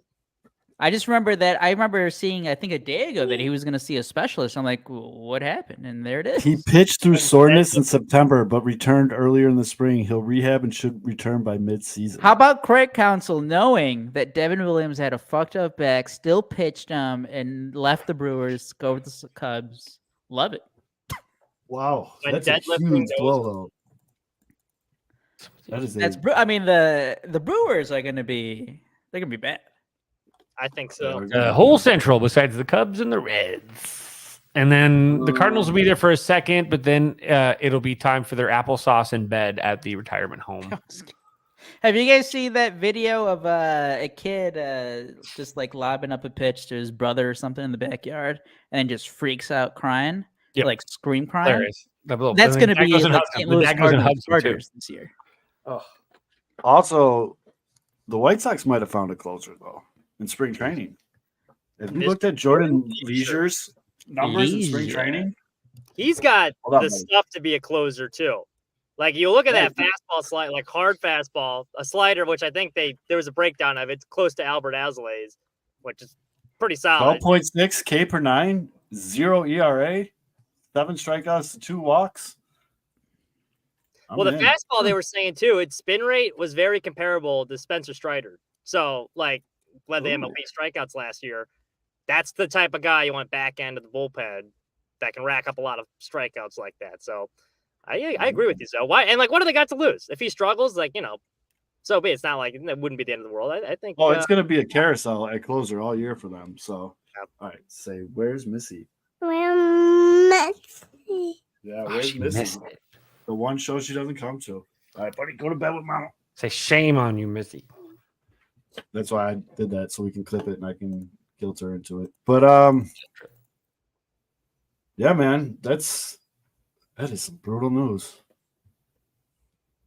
Oof. What did you think like though, of Go like? ahead. 'Cause I know a lot of people were upset about this. We're talking about Pedro Gaffol and that stupid comments, but like the whole bunting thing with Yohan Moncada. You think that was overblown? Yes, I agree. I am not a big fan of bunting. Hold on, buddy. He's got opinions on bunting. I am not a big fan of bunting. He bunt for a base hit. It worked. So okay. I don't think it needs to be this whole like that's what a number 2 hitter needs to do. I told him to leave it all on the field, and it's like, dude, let's relax. It's one bunt base hit. It was a good bunt. It was a good bunt. I hate bunting. He did it again. He did it again Wednesday. I'm actually very encouraged by the whole thing, if I'm being honest. It's not because I'm pro bunting. I think bunting is stupid unless it's for hits. But Right. I will say, like, I get where Pedro is coming from and the fact that, like, he's kind of lost the benefit of the doubt since 2019. If you got to move a guy over, they think to score a run, so be it, lay down a bunt. And the fact that Moncada's buying into it because one of his big criticisms is bad body language. That's a big thing. issues, Yes, and that's now the big thing. So that's what I was most encouraged about. It's like, all right, he's buying into their play fast mantra. Yes. Yeah, that's the big thing. And I feel like we're going to see that type of baseball from the White Sox all year. Like, get them up, get them over. I don't know. But I think that's the biggest. I can't complain about bunting when they were 29th in runs scored last year. It's like, if you're not scoring any runs, then, like, you know what? So be it. Let's try something. But I will say, I didn't think of it like that, though, Mitch, and that's a really good point. For a guy that's known as a me guy, like Moncada is, to see him laying down bunts in the 2-hole for hits just to move things along and get runners on base. That's pretty positive. Just don't pull a hammy. Right. Right. It's the first time he's ran hard in 3 years. All All right, say bye, everybody. Bye, You're everybody. See you, buddy. I'll be right back. I was gonna say you're forgetting about the times that he was running to the clubs in Gary, Indiana, or in Hammond, or wherever he was. Is that Moncada? Yeah. I don't remember that. I mean, I would put it past him. What were the? I think I missed that era of the Yohan Moncada like showing up to, or he was like at a Hooters somewhere. I think I saw a picture. Yeah, that sounds right. Yeah, I That's think the I one. did see a photo of that. Mitch, Sox question that we talked about with Zoe. Cease is gone. They were talking about possibly signing Michael Lorenzen. Do you want Lorenzen, or do you want the Sox to give one of the younger guys a shot in the rotation instead? Usually, I would say one of the younger guys, but because a lot of those guys, especially Crochet, it looks like he's going to win a job the way he's pitching. You kind of want to ease him into it. You can't expect them to have a lot of innings logged. And that bullpen, as we talked about, pretty rough back there. Also, a lot of young arms. So you don't want to be taxing them too early. So I'm all for bringing in a Lorenzen just for the sole purpose of eating some innings. Forget even being competitive. I think Lorenzen's a decent middle of the rotation starter anyway. But I would want another guy now that Cease is gone just to help eat some innings, take some of the stress off of the bullpen, and help set up some of those younger guys that might not be able to go deeper into games. Like Kopech, one of the starters that's going to be in there, he doesn't go very deep into games either. And I'm not including him as like one of the young guys. So I'm all for bringing another veteran starter. Is Michael Lorenzen? Kopech right now the most disappointing guy? Kind of. He's been okay this spring. I mean, he's had his standard one shit inning, but he continues to pitch fairly well. I mean, Okay.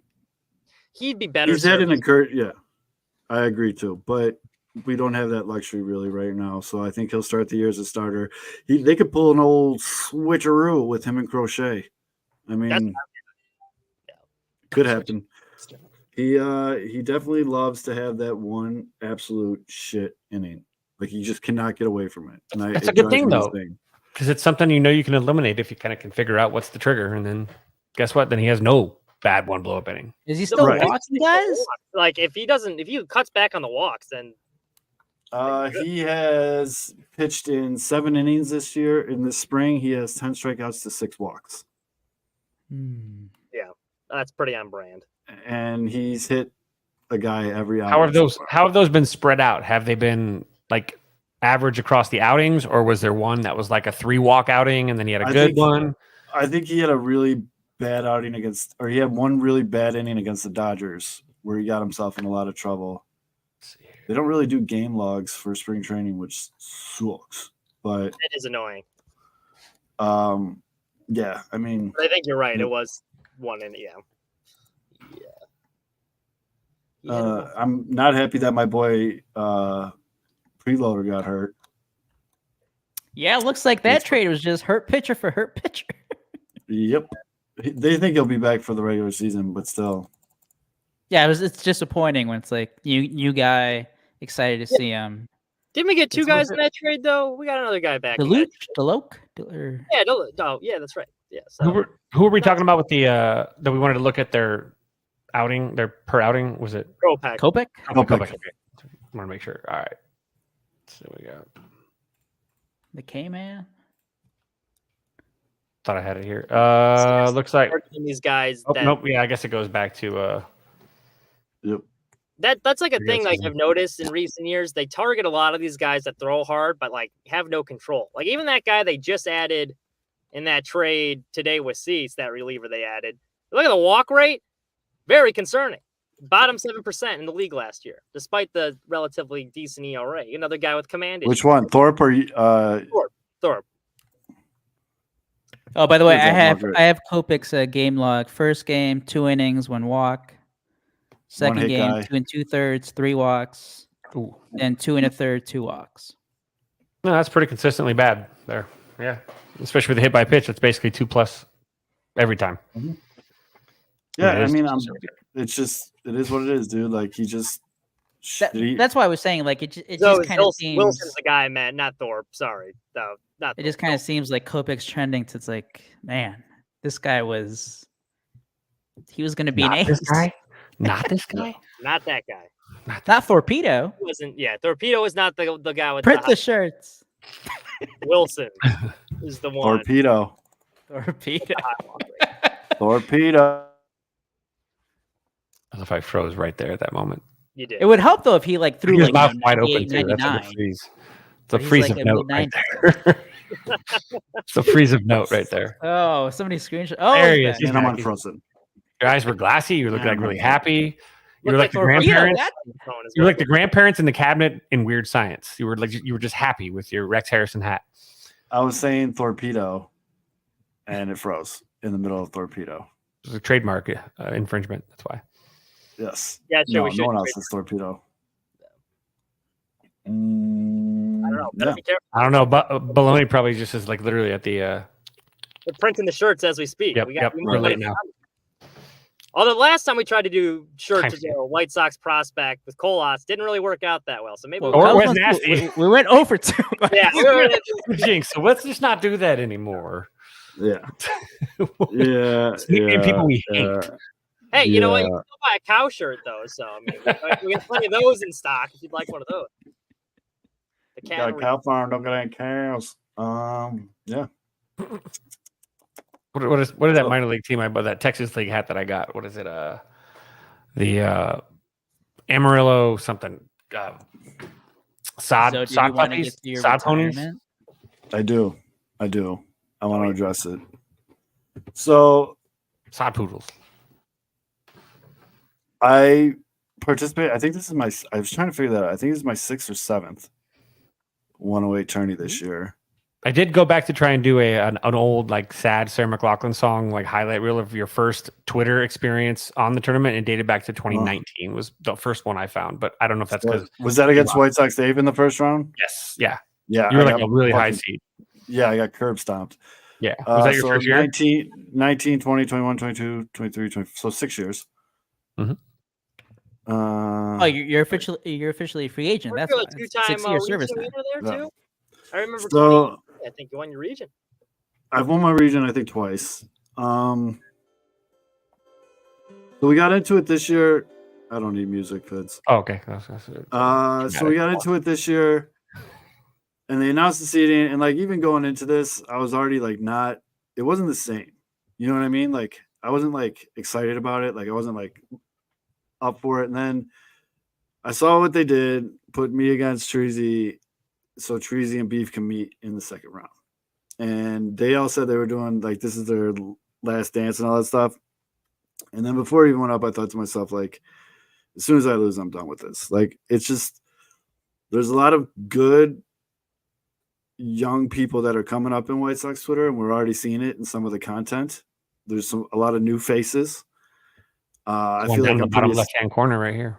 yeah. I mean, I feel like I'm fairly established in the community, and I know a big part of the 108 tourney is to expose people to maybe people they don't follow. You know what I mean? And like, I think this was the lowest year I've ever had. I think I only gained like 6, maybe 10 followers, which is wild because I know the farther you go, the more followers you get. So I don't know. I just feel like it should go to someone that wants it more, that's going to do more. You know what I mean? Like I had Yump Photoshop a picture of me on John Cena's body, but like I was still going to give it a shot. But I don't know. I just feel like it'd be more fun with someone. And apparently when they were talking about it last night, they're like, oh, when he sees what we do with this next year, he's going to want back in. I made my bed. I'll sleep in it. It is what it is. But I think it's a great tournament. I'm in no way, shape, or form speaking ill of it. You guys know I think the world of the guys over at the 108. It had nothing to do with the way I got beat my last time out. I didn't get beat into retirement. That's what they were going with. They said I was like Shaq on the Celtics when he got hurt, and then he just walked off the court and quit. You know, sometimes you got to get while the getting's good. I went from a 1 seed to a 13 seed, and I was just like, yeesh. Let's get out of here with a little bit of dignity. And yeah, that's pretty much it, man. Bottom line is I just don't have the oomph for it anymore. And I think it'd be more fun if someone that will do a bunch of videos and crazy shit and all this other stuff got it. So that was it. I mean, Brody's going to take the mantle like 12 years. He's got some coming up the pipeline. Yeah. And I bet you there's some people that were voting too going, who the hell is Matt Zawaski? I didn't even notice that until you guys said that everybody else, they put their Twitter name on the voting and they just put my actual name. They've done that though in years before. If there'd have been his name, because he doesn't like that, they don't like their name public or whatever, and then your name, I don't even know what would happen. I think it would have been like a 50-50 vote just because of that. Yeah, to be honest with you, I didn't even think twice about it until someone said to you, like, who's Matt Zawaski? And you're like, oh no, that's Southside Zoe. Which I mean, I do this AKA thing. Ballot shenanigans. Every fucking video. But yeah, no, that's pretty much it. I just wanted to make sure that was clear to everybody. It wasn't because I lost in the first round. It wasn't because of anything else besides the fact that I want to see it be the best it can be. And that means someone that's going to put more effort into the content with it. That's it. And I know they're going to spin these words and I know they're going to make fun of it, whatever. It's fine. It's okay. But I love those guys. It's all good. You guys should go see them at the Ramova Theater the night before opening day. Yeah, that's it. Nothing crazy. Like I wasn't going to sit here and motherfuck them. Like it's fine. It's just I wanted to be honest about my thought process doing that. So that was it. I feel like a Ronin now. I feel like a Ronin in the 108 tournament. You got some props. I'm kind of a free agent. Show. Yeah, you got some props on the after show saying, you know, they like how much you contribute to the tournament, not even being in it, or as a Cubs fan. Who knows, man? Maybe Tracy forgot that I was in it. He's like, he's never been in it. I'm like, no, I was in it. I was in it for a year. I did a onesie thing. I wore a onesie for like seven different onesies. I don't know what this new format is going to be next year, but maybe it gets a non-White Sox fan bracket or something. You'd smoke that. I think everyone gets a gift card to Polecats. That would be sweet. That'd be sweet. Shit. But also, so now you want back in. We are throwing our weight behind the.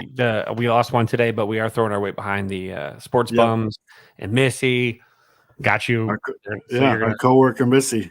I apologize if I do anything to lose you votes with the videos that I'll be sending here in the next few days. But yeah, I mean that's it.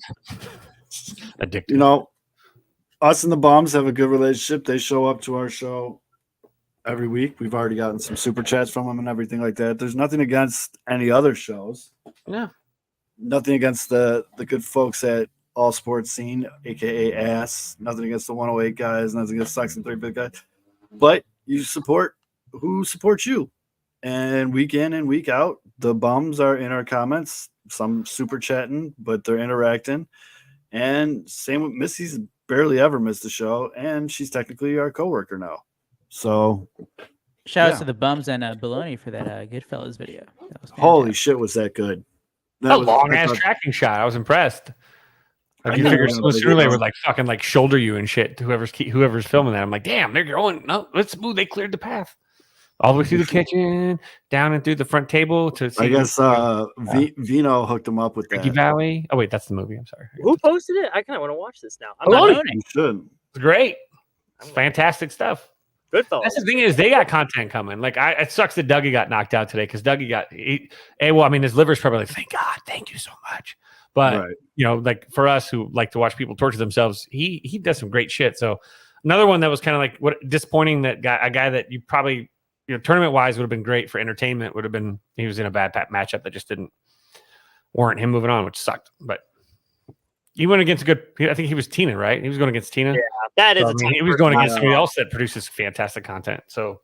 And that sucks because they're both awesome people. I voted for Dougie, obviously. Dougie, again, we're riding with the Bums. And also Dougie helped me out when I had the fucking basement flooding thing. He made sure that I wasn't getting absolutely railroaded by the plumbers that did all the work afterwards. I was literally taking photos and like texting Dougie in real time, like, are they supposed to be doing this? He's like, yeah, you're good, dude.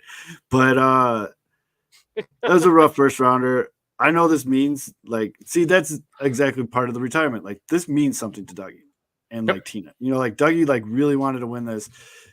He puts a lot of effort into it, a lot of content, and it was a tough first round go. And you could tell he was a little disappointed in his concession video he did when he came to a loss. But I know he'll be part of the other Bum stuff. And again, what it comes down to when it comes to all that stuff, and it's not that we like someone better than you. It's just you support the people that support you.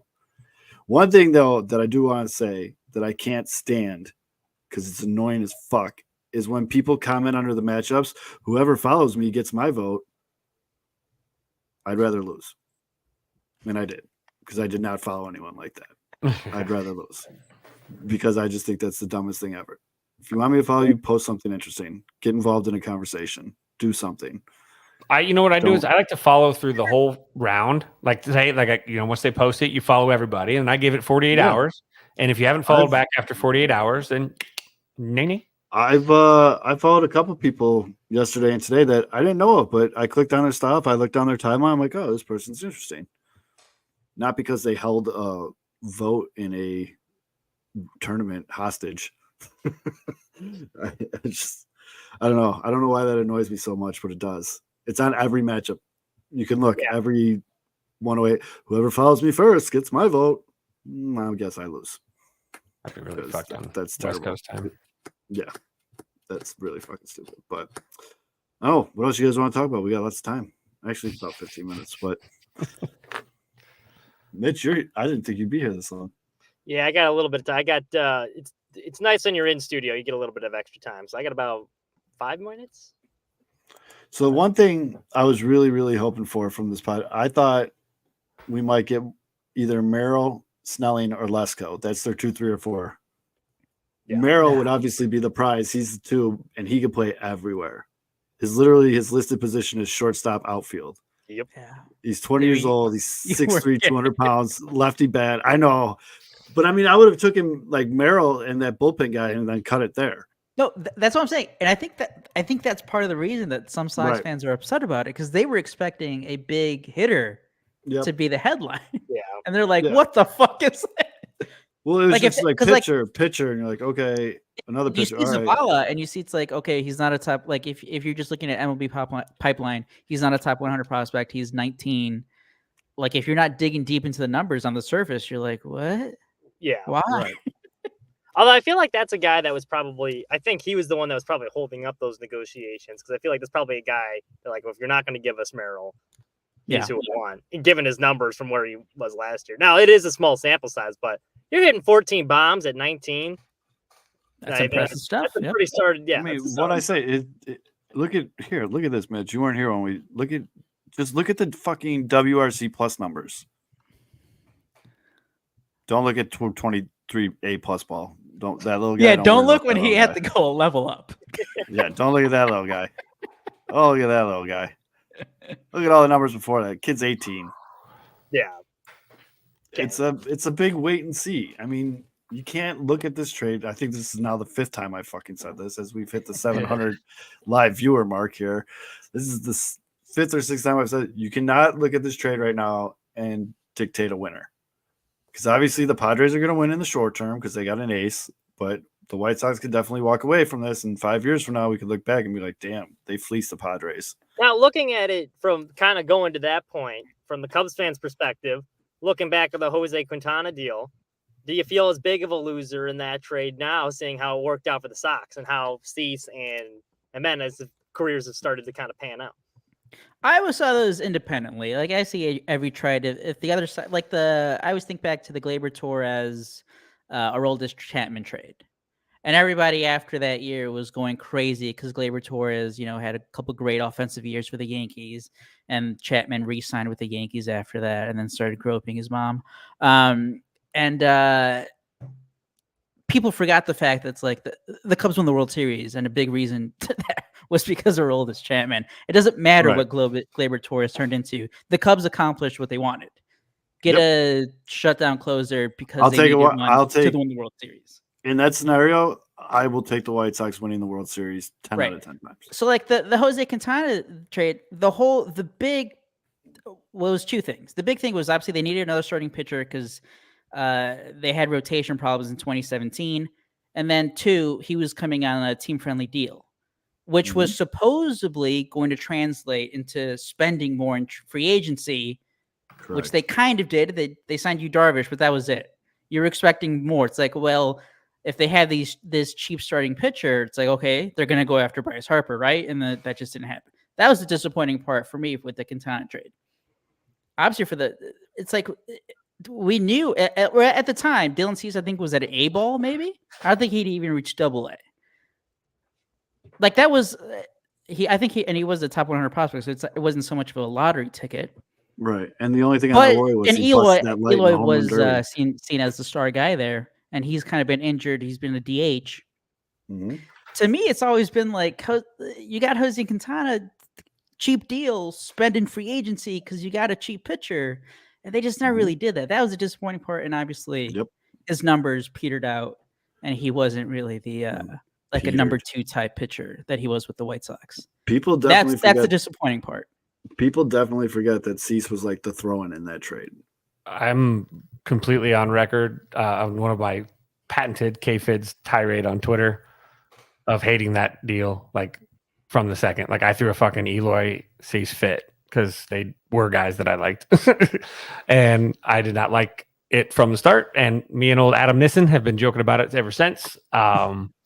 And I give him shit all the time for it because, like I said, he's at best a number 4 or a 5, and he told I was going to be a borderline ace, and wasn't. And I think that he was coming from a non-competitive environment, and I don't think that the jump just wasn't it. And it was too much to give up. You could pay for pitching. I thought Eloy was going to be I thought he was going to be Soler, but like amplified. That I just was the minute it happened, I was like absolutely livid. Honestly. Montgomery, the day that the White Sox drafted Montgomery and the Cubs passed on Montgomery, very similar reaction and on social media too. Like there's some bad stuff. Like I might have even deleted some stuff. But it was I wasn't a big fan of it. I thought it was a weird desperation move to make a move, and I just didn't think at the time it was. The Cubs didn't need that much. They didn't need to sacrifice as much as they did, and it turned out to be a milk of toast move that, especially the last year when he cuts his hand and can't pitch for the Cubs. Right. To me, it was a failed But I think everyone wanted them to make a move, and they made a move, and they made everybody happy because look, we made a move, but it just wasn't the move that they really needed to make, and it cost them two guys that I don't know how the world turns if it in that multiverse where those guys stay with the Cubs and whatever happens with Quintana happens with Quintana. But I do know that you can't guess what their careers would have been like there. They might not have developed. They might have developed better. Who knows? I think the biggest winner, like out of that, like again, the Quintana, it obviously didn't work out in the Cubs' favor. Like Quintana wasn't the pitcher that the Cubs thought they were going to get. Dylan Cease is the biggest winner because at the time, Cubs weren't developing anyone starting pitching wise. He went to the Sox where you can say whatever you want about the way they've developed their farm system up and down, but they've been doing a solid job with pitchers for a while, at least with guys who have elite talent. Yeah. Dylan Cease is the biggest winner because he's going to get paid in a couple of years in free agency if he even has a couple decent years here. Because I don't think he was going to do that. I don't think he was going to do that with the Cubs at the time.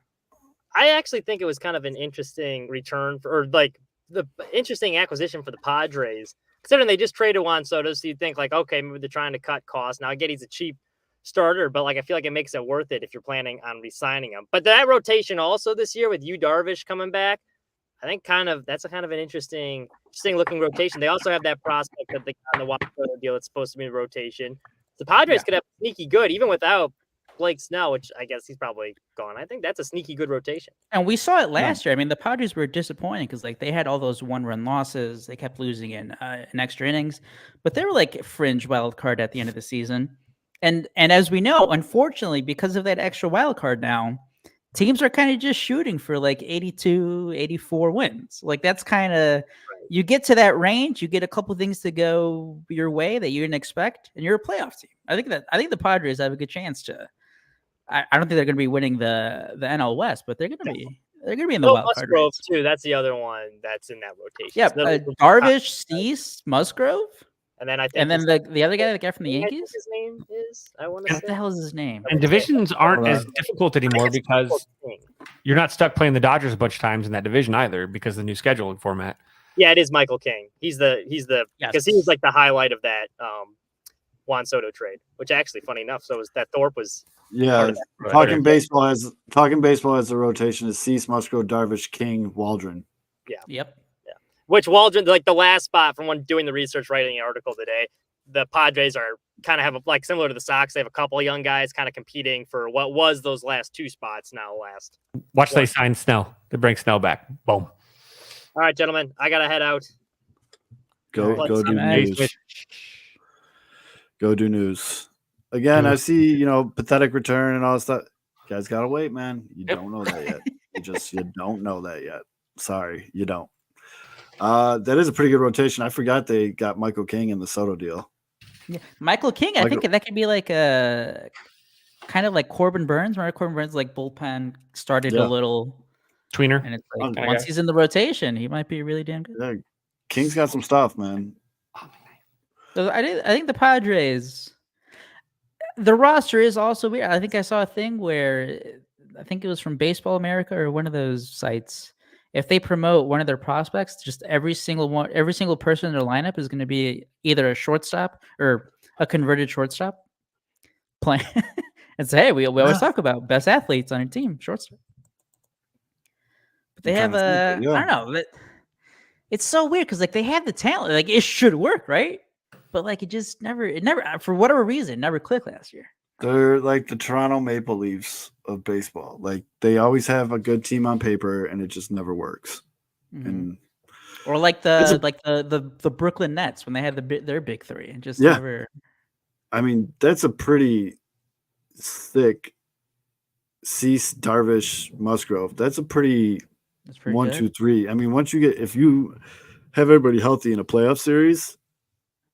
I mean, they're going to have a full season of Tatis, and he was great when he came back from suspension. Yep, he's a very good right fielder. Machado, I expect him to bounce back.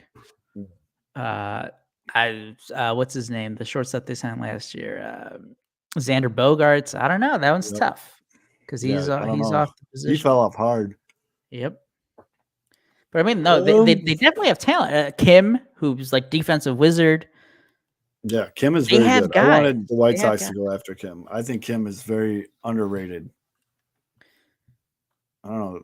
He only has Padres one more year left, though. I think that was the tough part.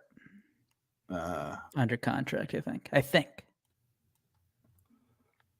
Yeah. I don't know. That's pretty much all I got. Well, you guys got anything else?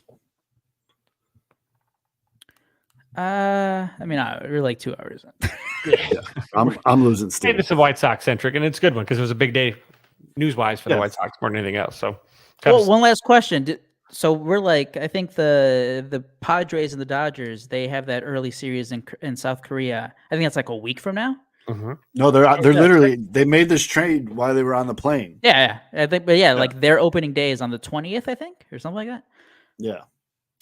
Jordan shit. Montgomery still unsigned. Blake Snell still unsigned. Yep. You know, we got the Garrett Cole elbow or arm injury. He's out a couple months at least. They hope it's only a couple months. Devin The Williams. is Rangers now keep out. saying we're not signing Montgomery. The Cubs don't seem like they want to go over the luxury tax. Are these guys going to have to wait it out until after the what is it? It's like the because I think I they don't both know. got qualifying Snell's doing offers. that. Like June after June. Snell's doing that bullshit where he posts Instagram stories where it's all black and then he just puts the eyeballs in the middle. Ooh.